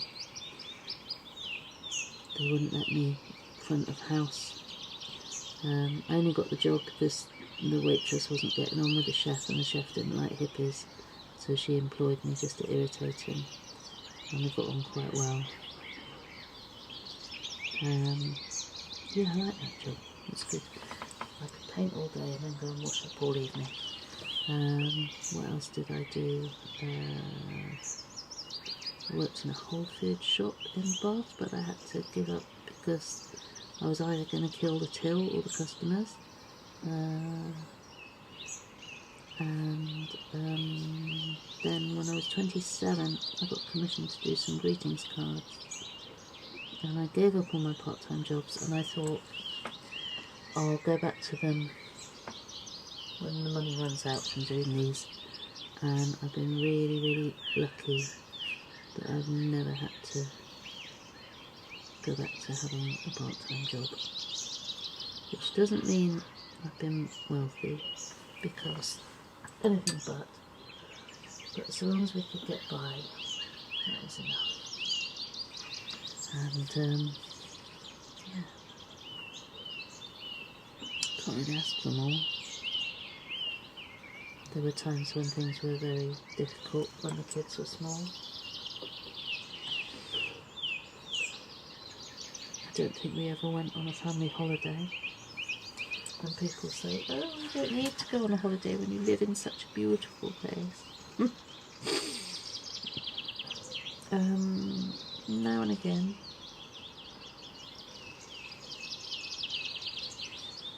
I think it's a nice thing to do with your family. Okay, this is another day. Need to take a look at it before I start doing anything. I have this most beautiful moth which I need to paint. Let's see if I can show you that. Can you see? Let me bring that into focus. Yes. This was given to me by my neighbour yesterday. Doesn't it just look like a little cat face? I'm going to put that so it's safe. I've been playing with this, trying to work out where the moon goes.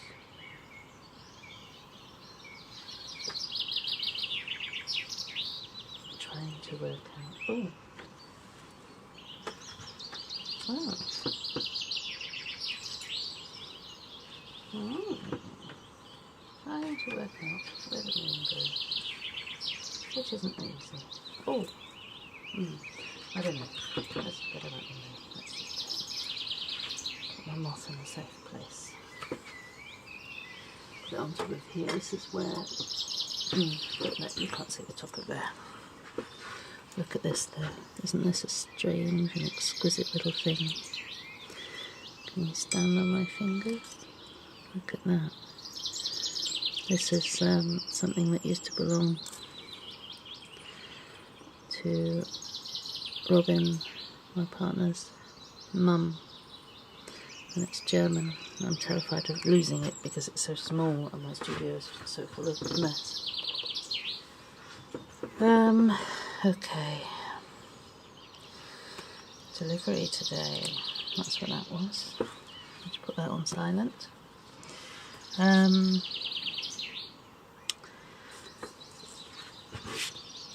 Just trying to work out how to put willows in this, whether to put willows, and let's have a look through my book. This is the story that has the hare on wheels, and it has willow leaves. So do I paint them?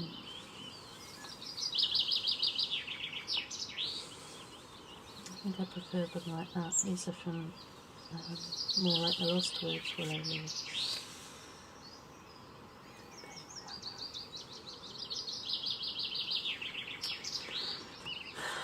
I'll do more on the fish. I'll think about it later. Can you see that? There you go.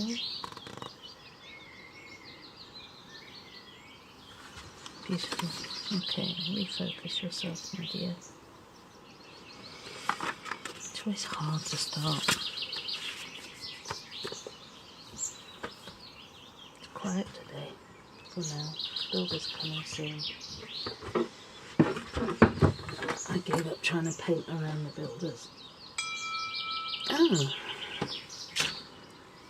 Also seem to have forgotten how to put my phone on silent. Come on.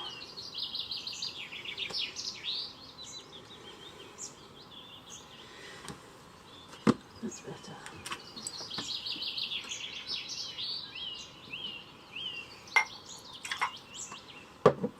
Start off the day with plain paint water. And I throw the water out the window.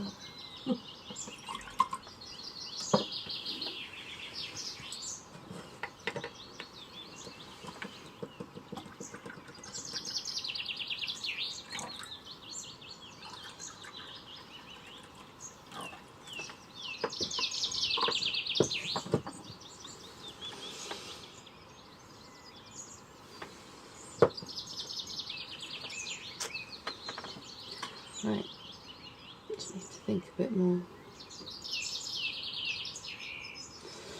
There's always things that get lost when you paint, but I want the body of the fish to have more weight, less translucency.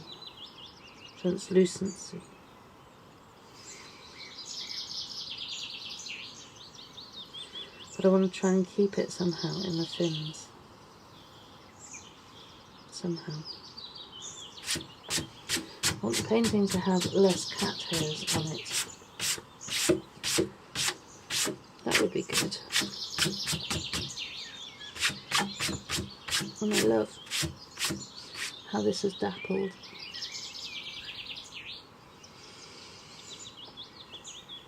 Part of me wants to paint her hand to give her a bit more balance. Maybe I should do that first. Maybe I should start there.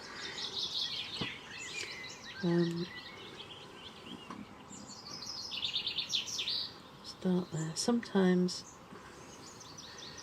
it's good to take photos of your work and look at it, or parts of it,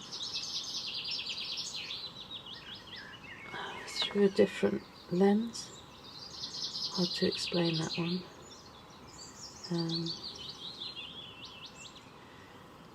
But I also want to send pictures to... Oh goodness me, the builders are early again today. They do work hard.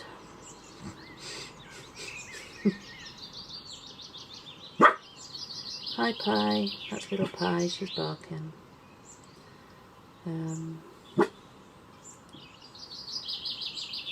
Quiet now, lovely. Shush, it's only them. You know them. It's okay.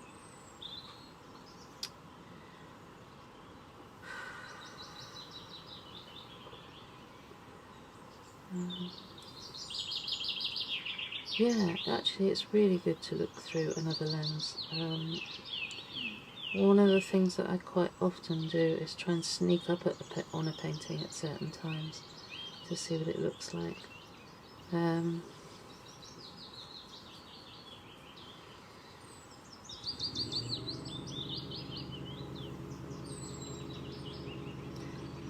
I think that's probably the end of my narration for today, unless I start painting this evening, so you're going to get something more interesting than me talking now, because otherwise you're just going to hear the noise of builders. It's a good soundtrack, but I prefer birdsong.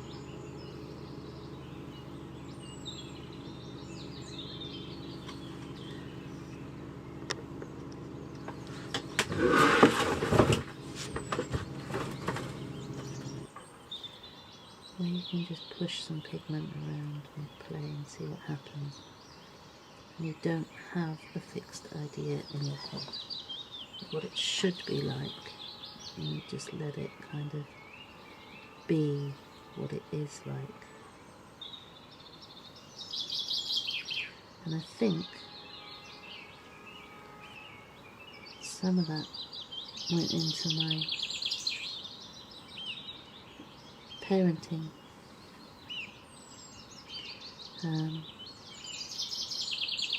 When you have children,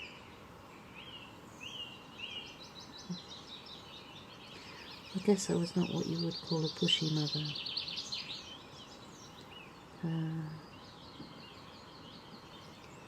I have two beautiful children, and I had for them both no ambition that went beyond wanting them to be happy in whatever they chose to do.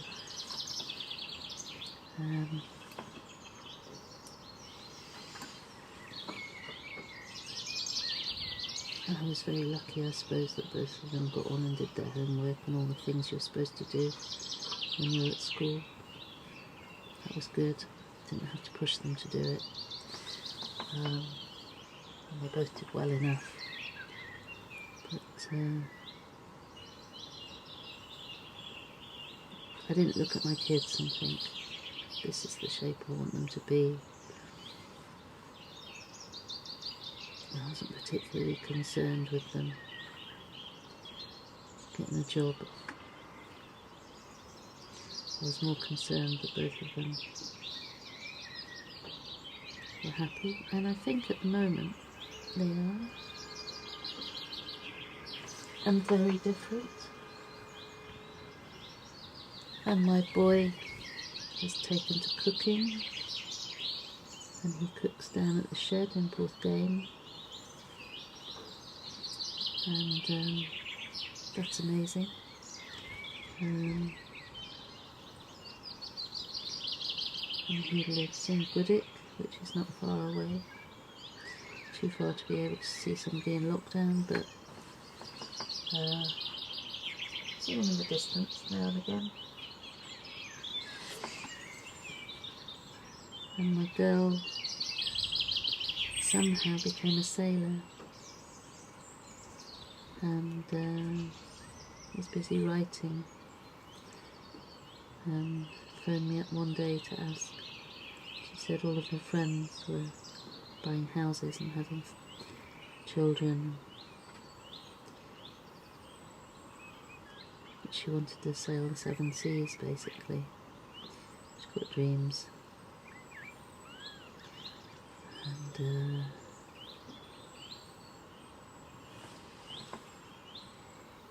she's very lucky. And hopefully heading off to the Azores soon. Hopefully. By the time this is aired, she might be part way on her way.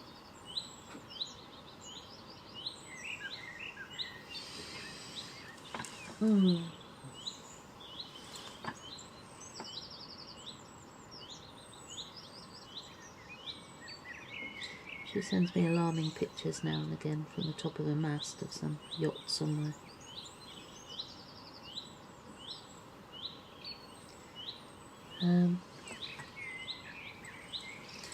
It's not a world I know much about, but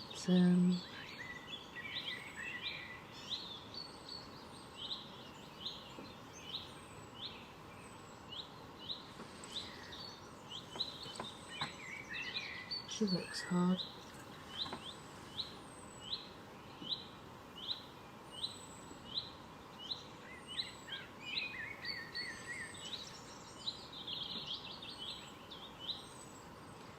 And I think both of them are focused in their own way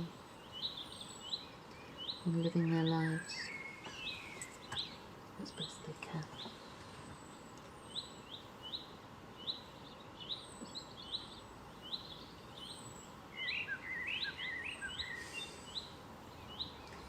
And while they were kids, basically all I did was give them books and food. Oh, and yeah, love. That was the other one. Books, food and love. Don't need any more than that, really.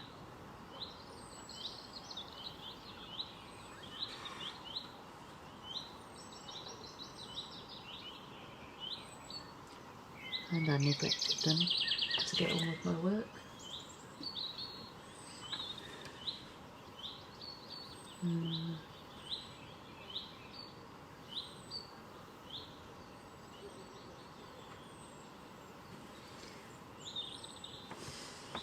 That feels a bit better.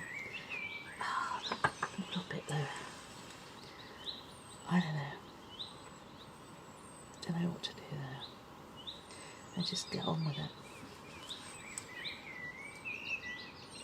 Stop fanning about.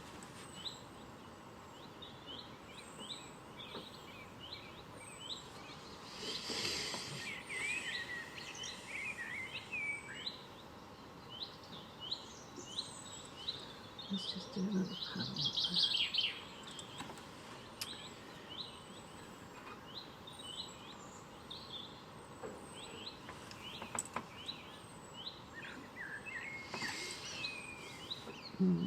Simple, yes.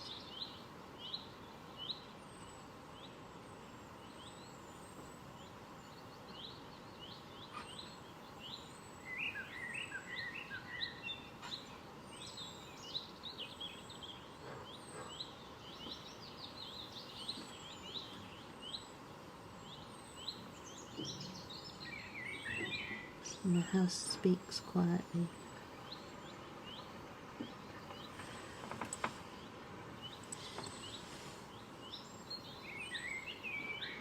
This is a curious house. It's been owned in its time by many women, which is quite unusual. It was small, It got larger before I bought it. When I bought it, this attic space was just storage where rats lived. When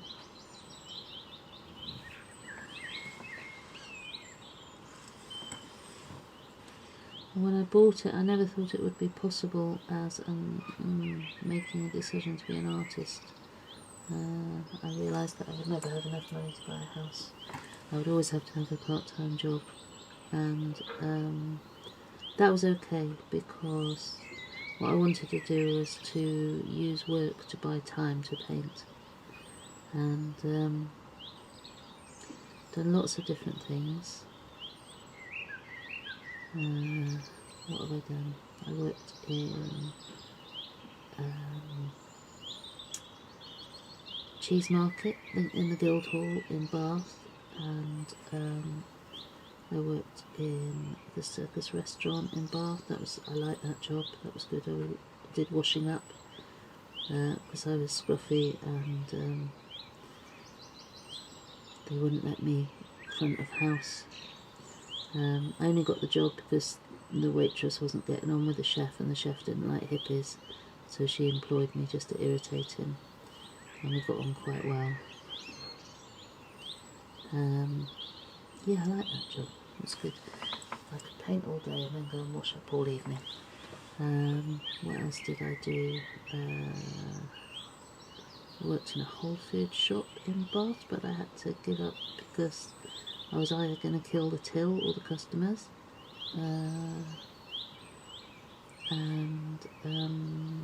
Then when I was 27, I got commissioned to do some greetings cards, and I gave up all my part-time jobs, and I thought I'll go back to them when the money runs out from doing these. And I've been really, really lucky that I've never had to go back to having a part-time job, which doesn't mean I've been wealthy, because anything but as long as we could get by, that was enough. And yeah, can't really ask for more. There were times when things were very difficult when the kids were small. I don't think we ever went on a family holiday. And people say, oh, you don't need to go on a holiday when you live in such a beautiful place. Now and again.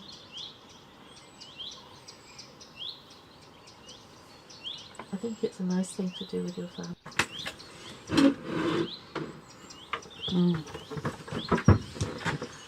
Oh, where have I put my glasses? Okay, tiny bit of painting. And I need to go help my mum get up and take the dogs for a walk.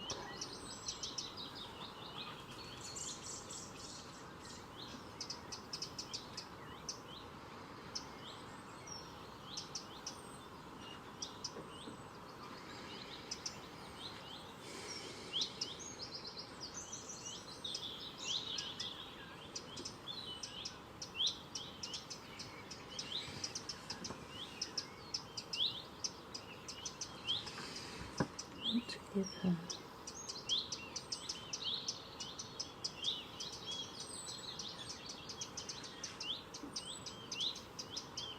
maybe I can do it with gold.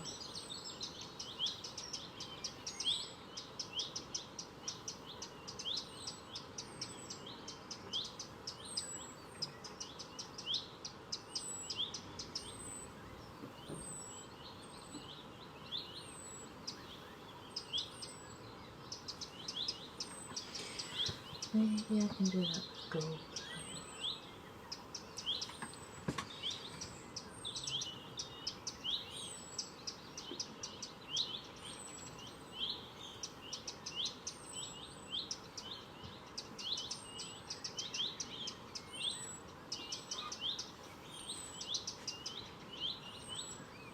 So what do we ask? These paintings don't have stories yet. That's kind of what the Unwinding's about. The stories are only in the pictures. And you get to look at them and you can make your own story. So one of the things that I thought as the book was developing was that it would be quite wonderful, given that in the past they hadn't had words with them and now I was pinning them to the page with words, if we had a version that took all of the words out, leaving only the pictures, and you could write your own story for them. So that's when the book, which is called The Silent Unwinding, was born, and it is all of the pictures with none of the words.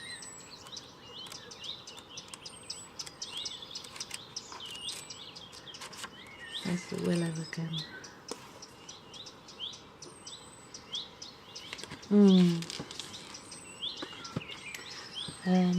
And I hope people writing it, I know people are scared of notebooks. They say they don't want to write in a nice notebook because it'll spoil it. And that's such a shame that they feel that their words, their voice, their handwriting, people are so funny about handwriting, that it will spoil it. I'm really hoping that the idea appeals to a few artists and makers, and they get a copy and just transform it with their own work and share on Instagram and Twitter. I really want to see what people do, and I want to see the stories that people pull from the images themselves. Asking questions. Who is she? What's her name? Where's she going? What's this curious relationship with a fish that she has? Is he some kind of guide? Is she his keeper, or is he her keeper?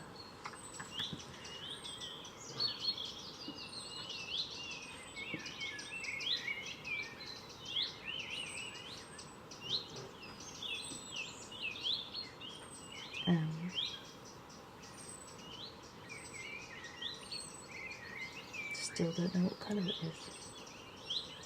It's going to have to be. I'm just going to do it. What's the matter with you? Just do it. It's going to have to be this, I think.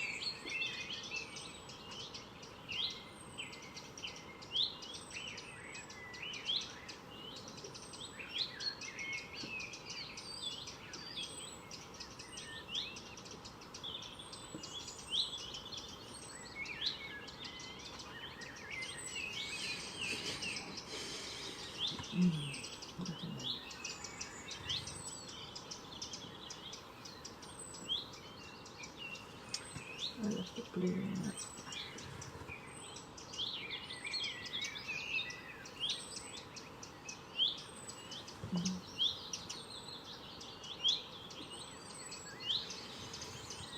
Go for a walk on the airfield and listen to the larks. Think about how carry the shape of the painting in my head while I'm walking or not, and come in and see it again.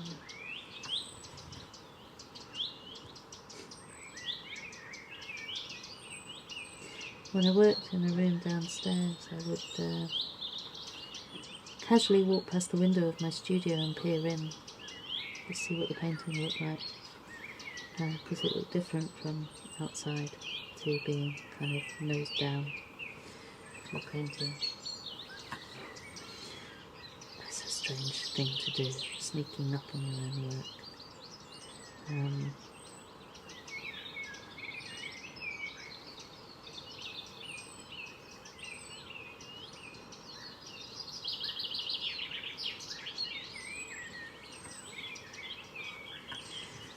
Looking at it in a mirror is another good way, because you see it so differently.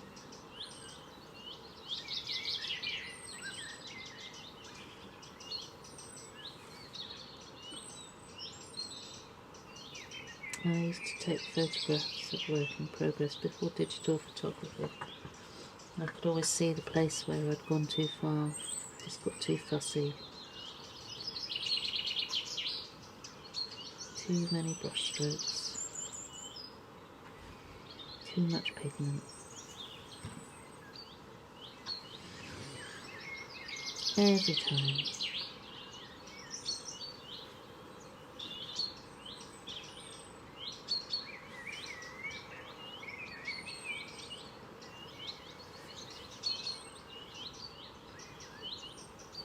Learning to paint was so difficult. People say, oh, you're so talented, as if it's something that nobody else can do. It's talent, it's nothing to do with you. But it's not, it's like everything else. You have, I don't know, is it a calling, is it an aptitude? I just like trying to make pictures appear on paper.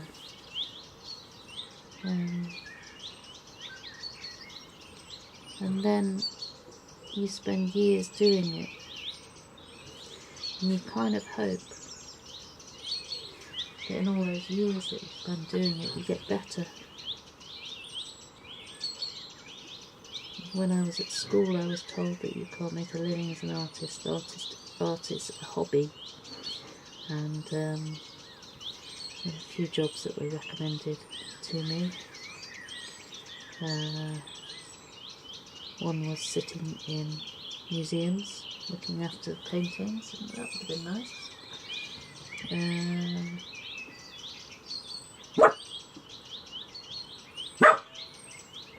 Get a proper job. Many times I heard that phrase, when are you going to get a proper job?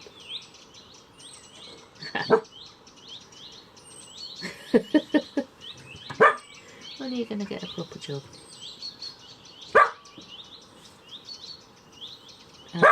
And I think in these times that we're living through at the moment, where you see so many artists, musicians, the film industry, actors, all these things that enrich our lives, really struggling to make a living, and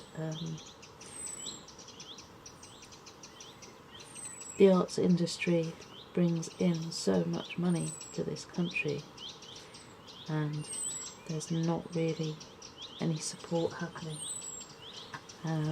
It's very upsetting to see. All my political life, Pie just commenting. Pie shush. All of my political life, art subsidy has been seen as throwing money away. And all my working life, I've seen how the work that I do here supports so many other industries, so many other lives, pays so many other mortgages, from booksellers to printers to designers to publishers to editors to publishing companies and their shareholders. The creative people are the core of that, and so many are struggling at the moment, like many others. We'll carry on, we will carry on, because we can't not.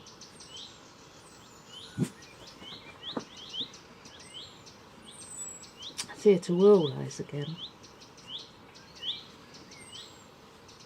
It's what makes us human.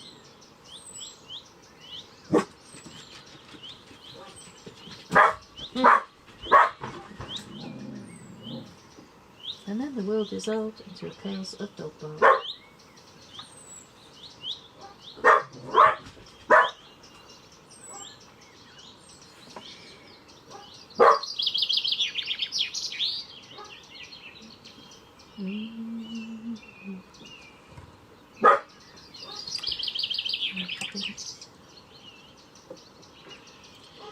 and this will be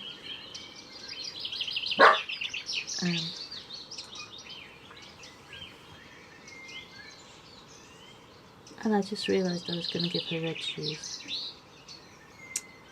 Yeah, oh, red shoes.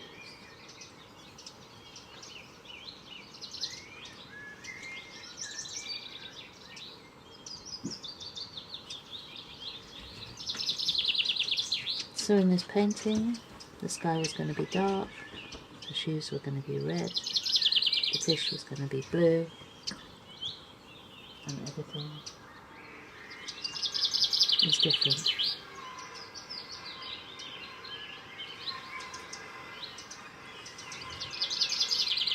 It's just the way that it is.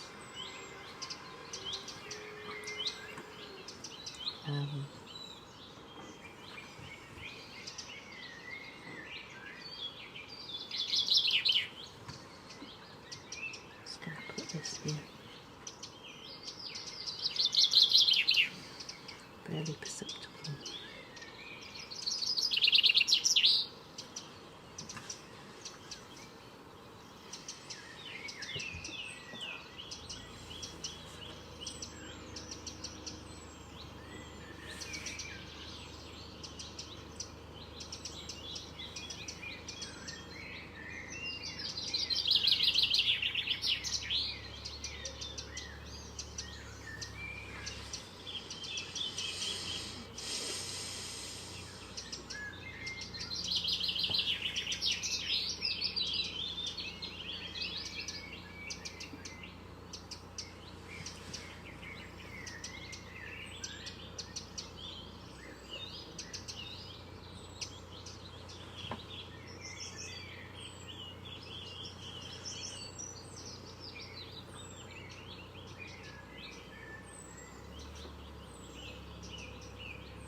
Okay.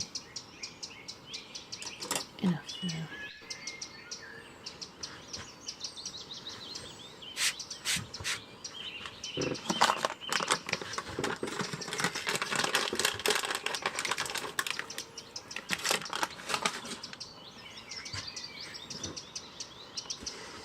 Fish.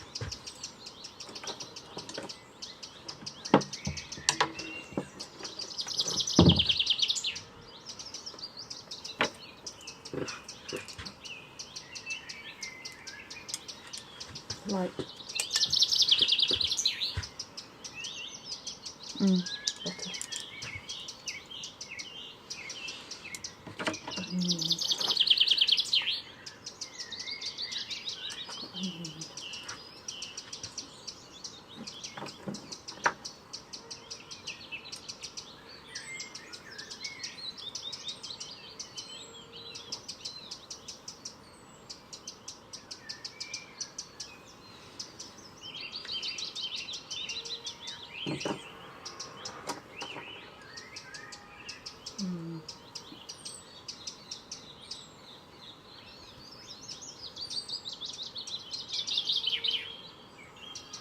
Okay.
Mm.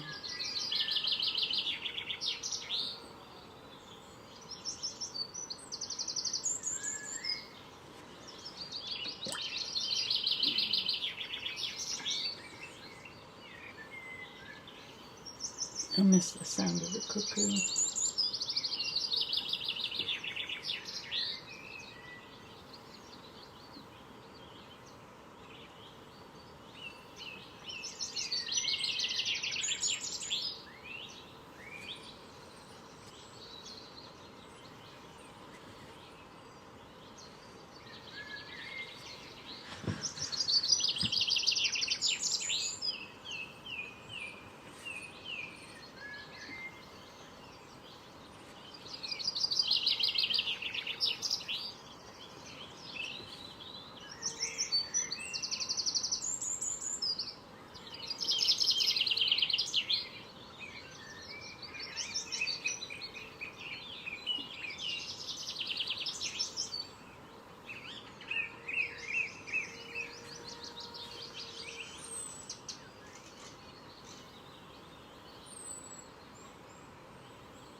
Okay.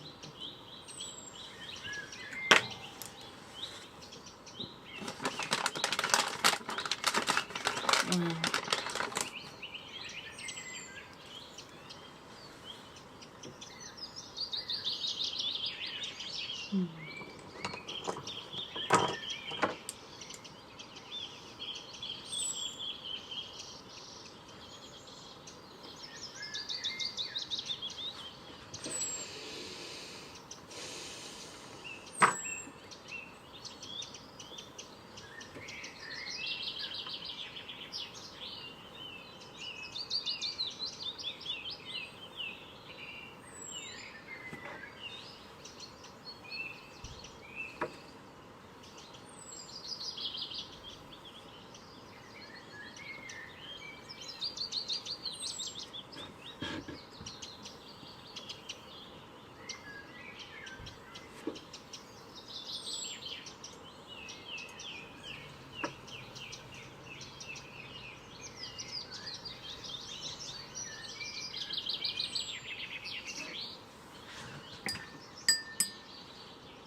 cold.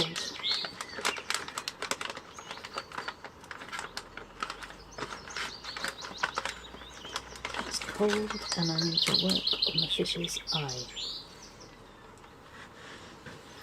But also,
every time I try and do these, I get them wrong. I don't know how I manage it. Oh, what do I do?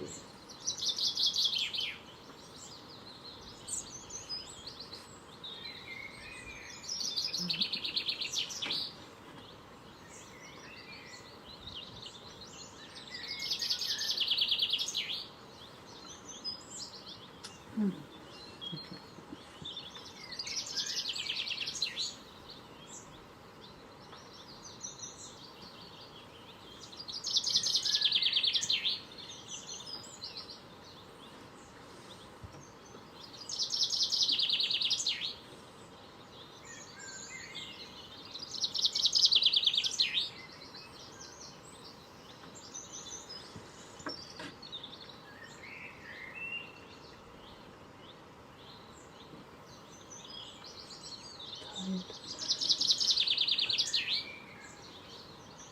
think I said that.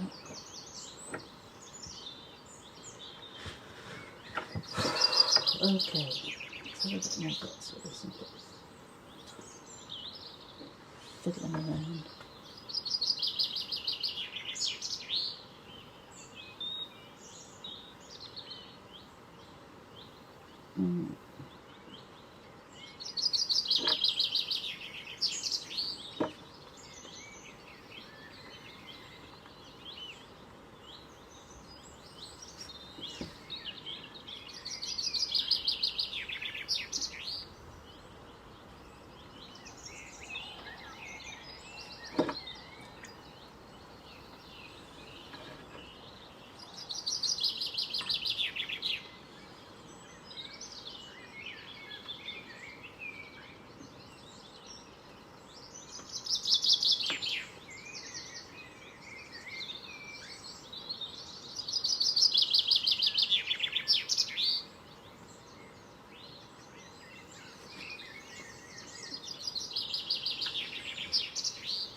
No.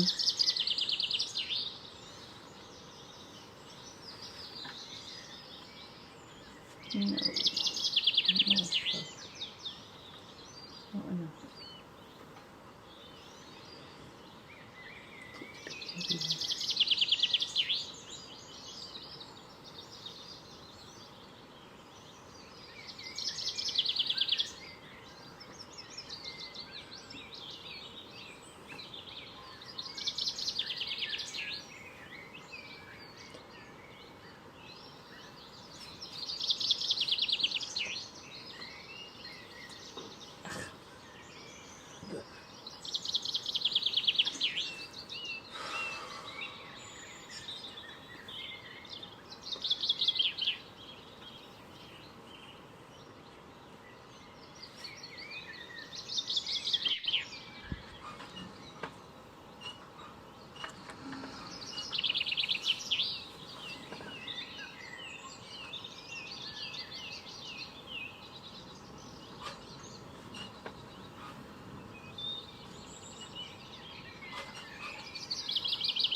bit of shadow going on here, and I think the sun is going to move quite swiftly across, so the light's going to be odd for me and for filming.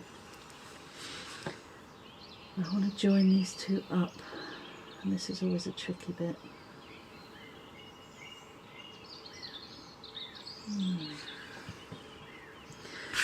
So I'm going to go behind her. No, this comes down.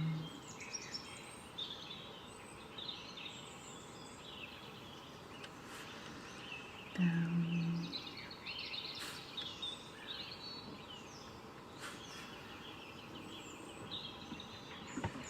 And birds on the roof.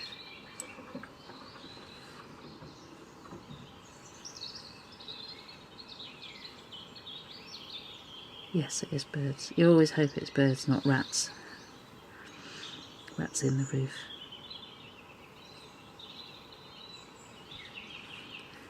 Okay. Slightly wobbly hand.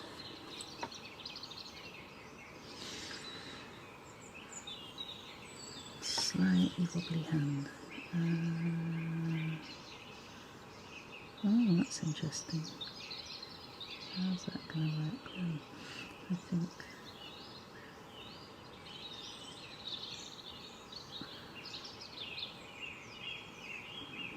it's going to have to come under there like that, and then over there like that. Okay. Yes.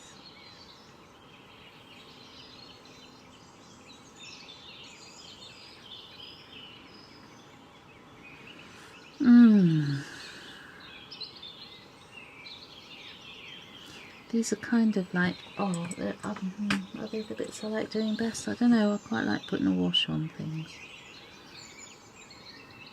Although I do remember when we were at Mornington House with the people from Spell Songs, I said I was painting upstairs while they were playing music, and it was wonderful listening to them pulling the spell songs together out of silence into song. And I was painting the egret on the harp, which is Rachel Newton, and I said I'm just going upstairs to put a wash on. And a couple of days later Corinne said, oh, where's the washing powder? And I said, I don't know. Just thinking, I don't know why she's asking me this. It's a strange question. Random. Bit random, Corinne. And she went, well, you put a wash on the other day. It's like, oh, not that kind of wash.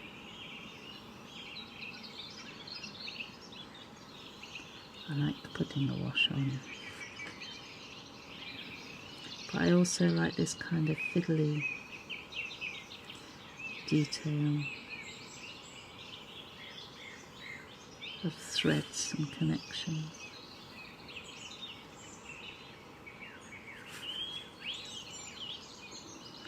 Which kind of reminds me I have another story lurking.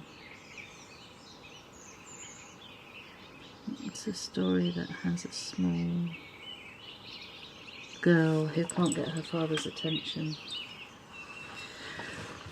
and he one day brings her a present, which is a polar bear. He lives, well, they live in a court in Japan,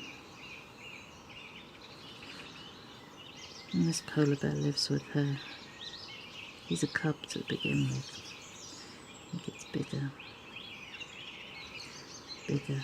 And at first he sleeps on her bed, and then he sleeps at the end of her bed. And they are so close, the bear and the girl. She can't get her father's attention, but he loves this fish pond that he has that is full of koi carp, huge koi carp. And one day the garden gate is left open and somebody goes fishing, in the koi carp pool. And that's when the troubles begin.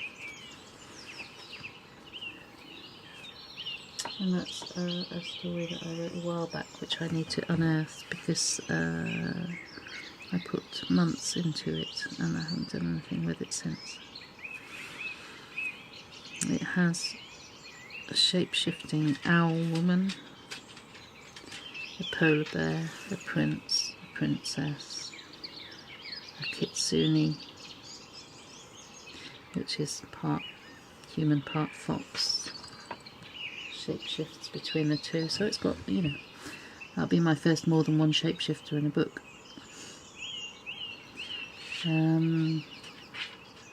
What else does it have? It has a labyrinth.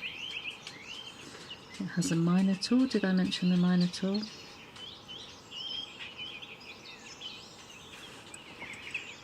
It has an alternative, because history is always written by the victors, and the victors are not necessarily the just.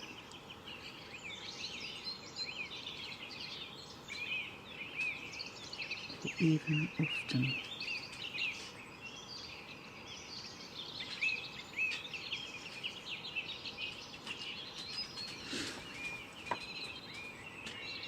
It would be a shame if it didn't become a book, I think. Ivy, are you alright then? Hey? Nice. You're clattering about.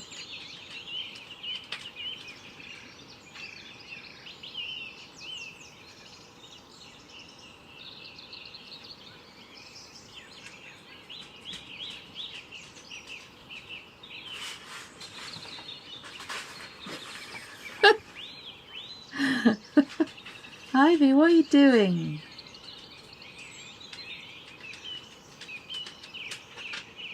What are you doing with your clicky clacky claws? Come back.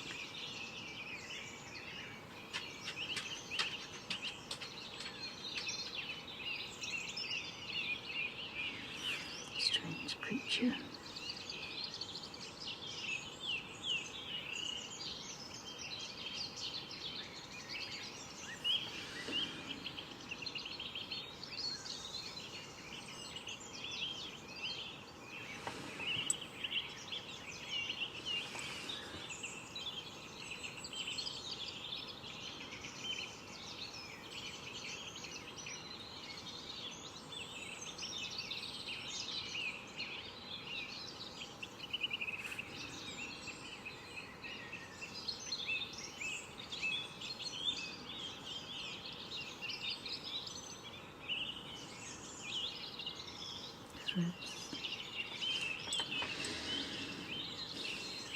More of that here.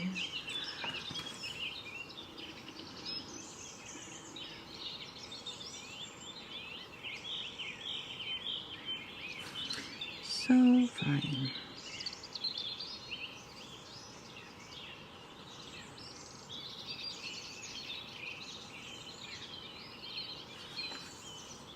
The birds are singing beautifully outside. Let's try.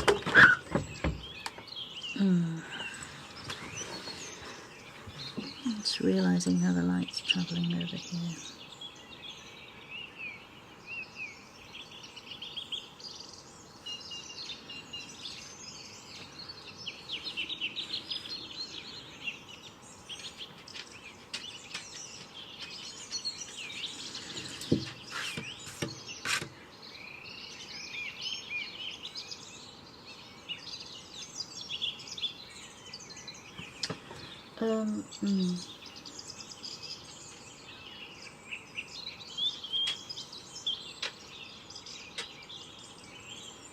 Right.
I wish I understood the language of birds.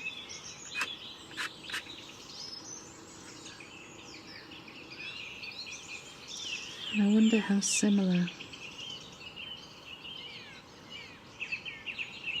whale song is to bird song.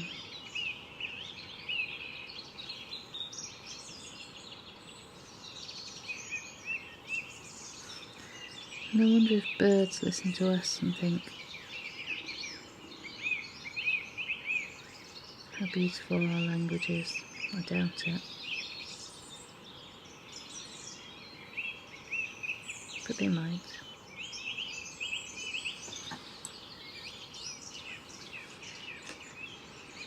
I want a bit more.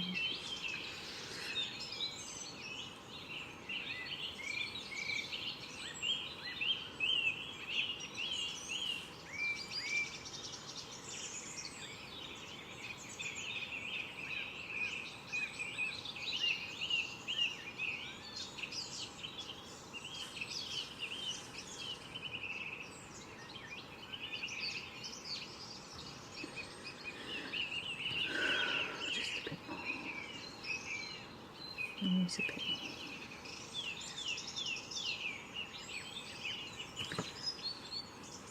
That's the water.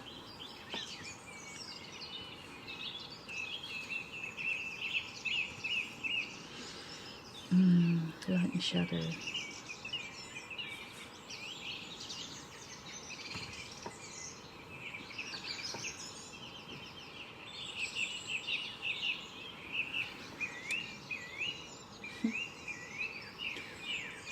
Brush some grass.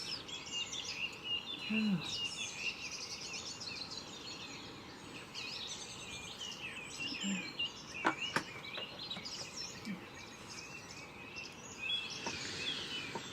Now then, this needs colour. I need breakfast.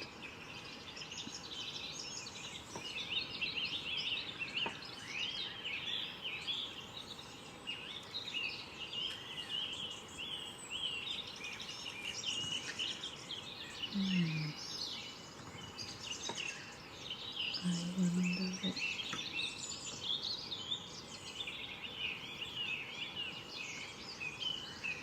will happen today.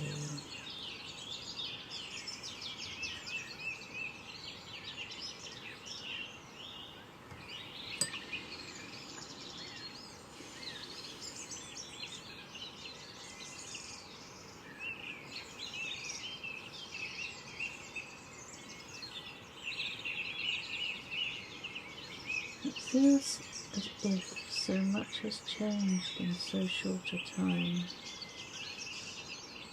And I guess that's because I live in quite a cosy world, and other people in other places and other circumstances have experienced the uncertainty of life and the precariousness of it far more sharply than I.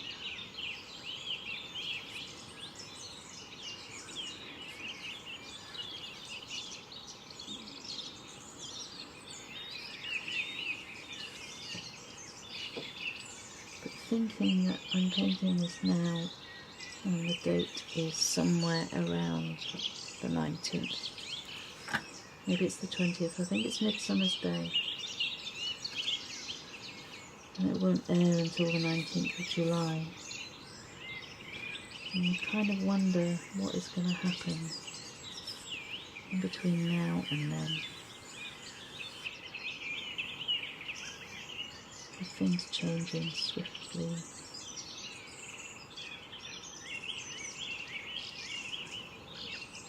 So swiftly.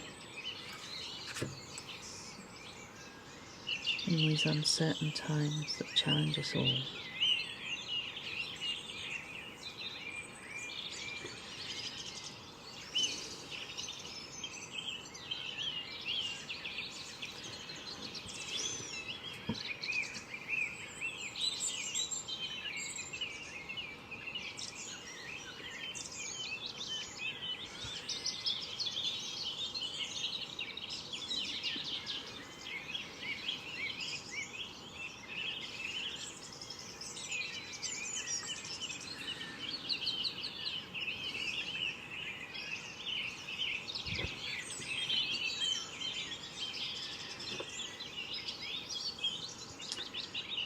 hopeful.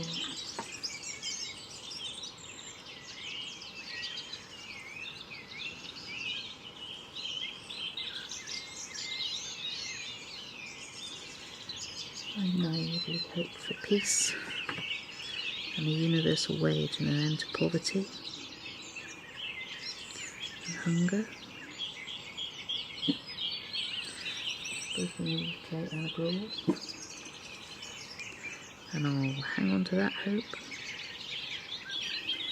And as I see a government that increasingly seems ugly, I feel that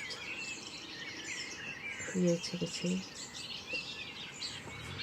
is more and more essential. And I see the creation of beauty as an act of rebellion.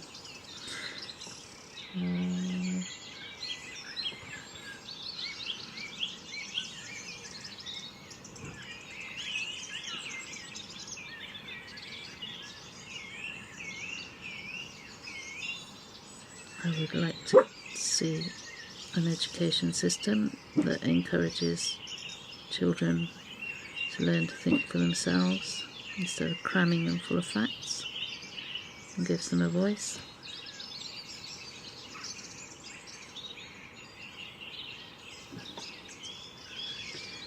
I see little sense in cramming facts into children, because those who wish to learn will do it anyway, just through the hunger for knowledge.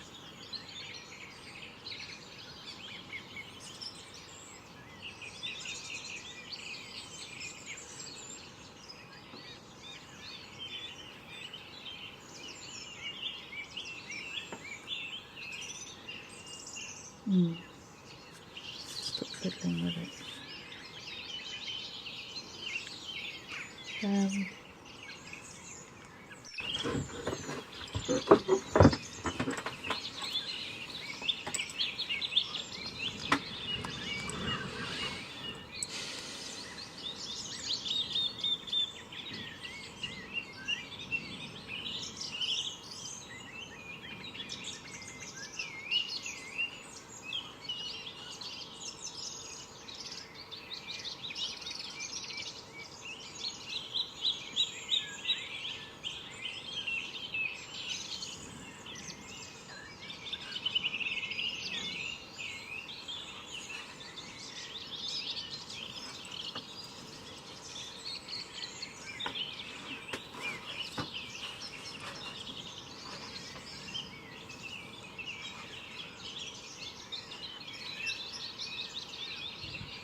Okay, well, I think it's done,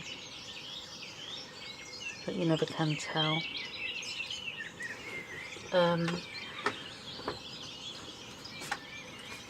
It's been a strange one because it didn't go the way I thought it would go. I thought it was going to have a really dark background, and it didn't. I wasn't sure where the moon was going to be. I'm just going to find the sketch of it, which is in my sketchbook. Okay, so I moved the moon, the umbrella smaller, more space above the fish. This one's got different proportions. I think it's a bit shorter and kind of finishes about here, doesn't it? Maybe, I don't know. It's okay.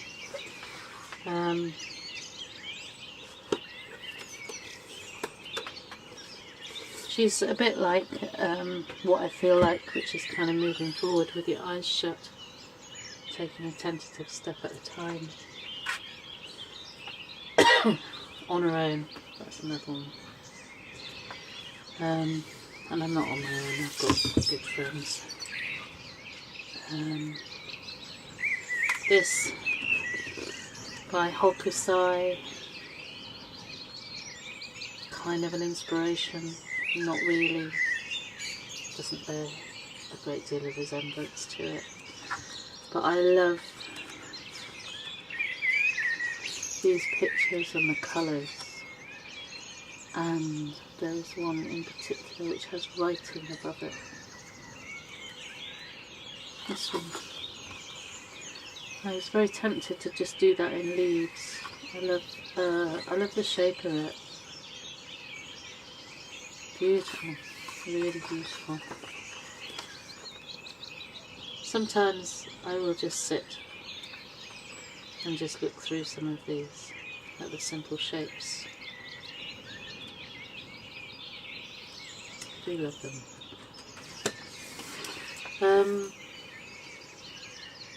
There's a lot less detail here than I thought there'd be. I like that bit. And this bit. That bit's quite nice, that corner. I love doing these fiddly bits. I think maybe it just needs a little arch connecting there. And I wasn't sure whether to do willow. I wanted to do willow because the charity is the willow charity, and I wondered about doing the leaves hanging down like that, but somehow it seemed wrong. And I love the echo of how Alison treats my pictures with the framing of them, with the kind of twiddling details. It is really unwinding doing those little bits.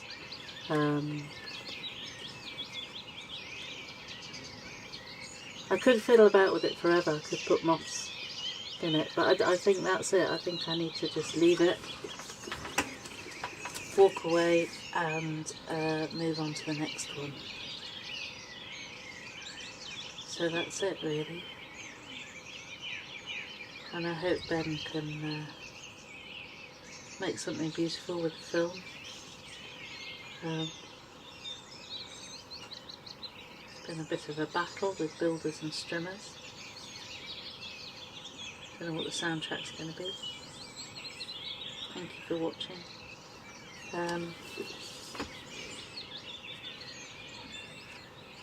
Yeah.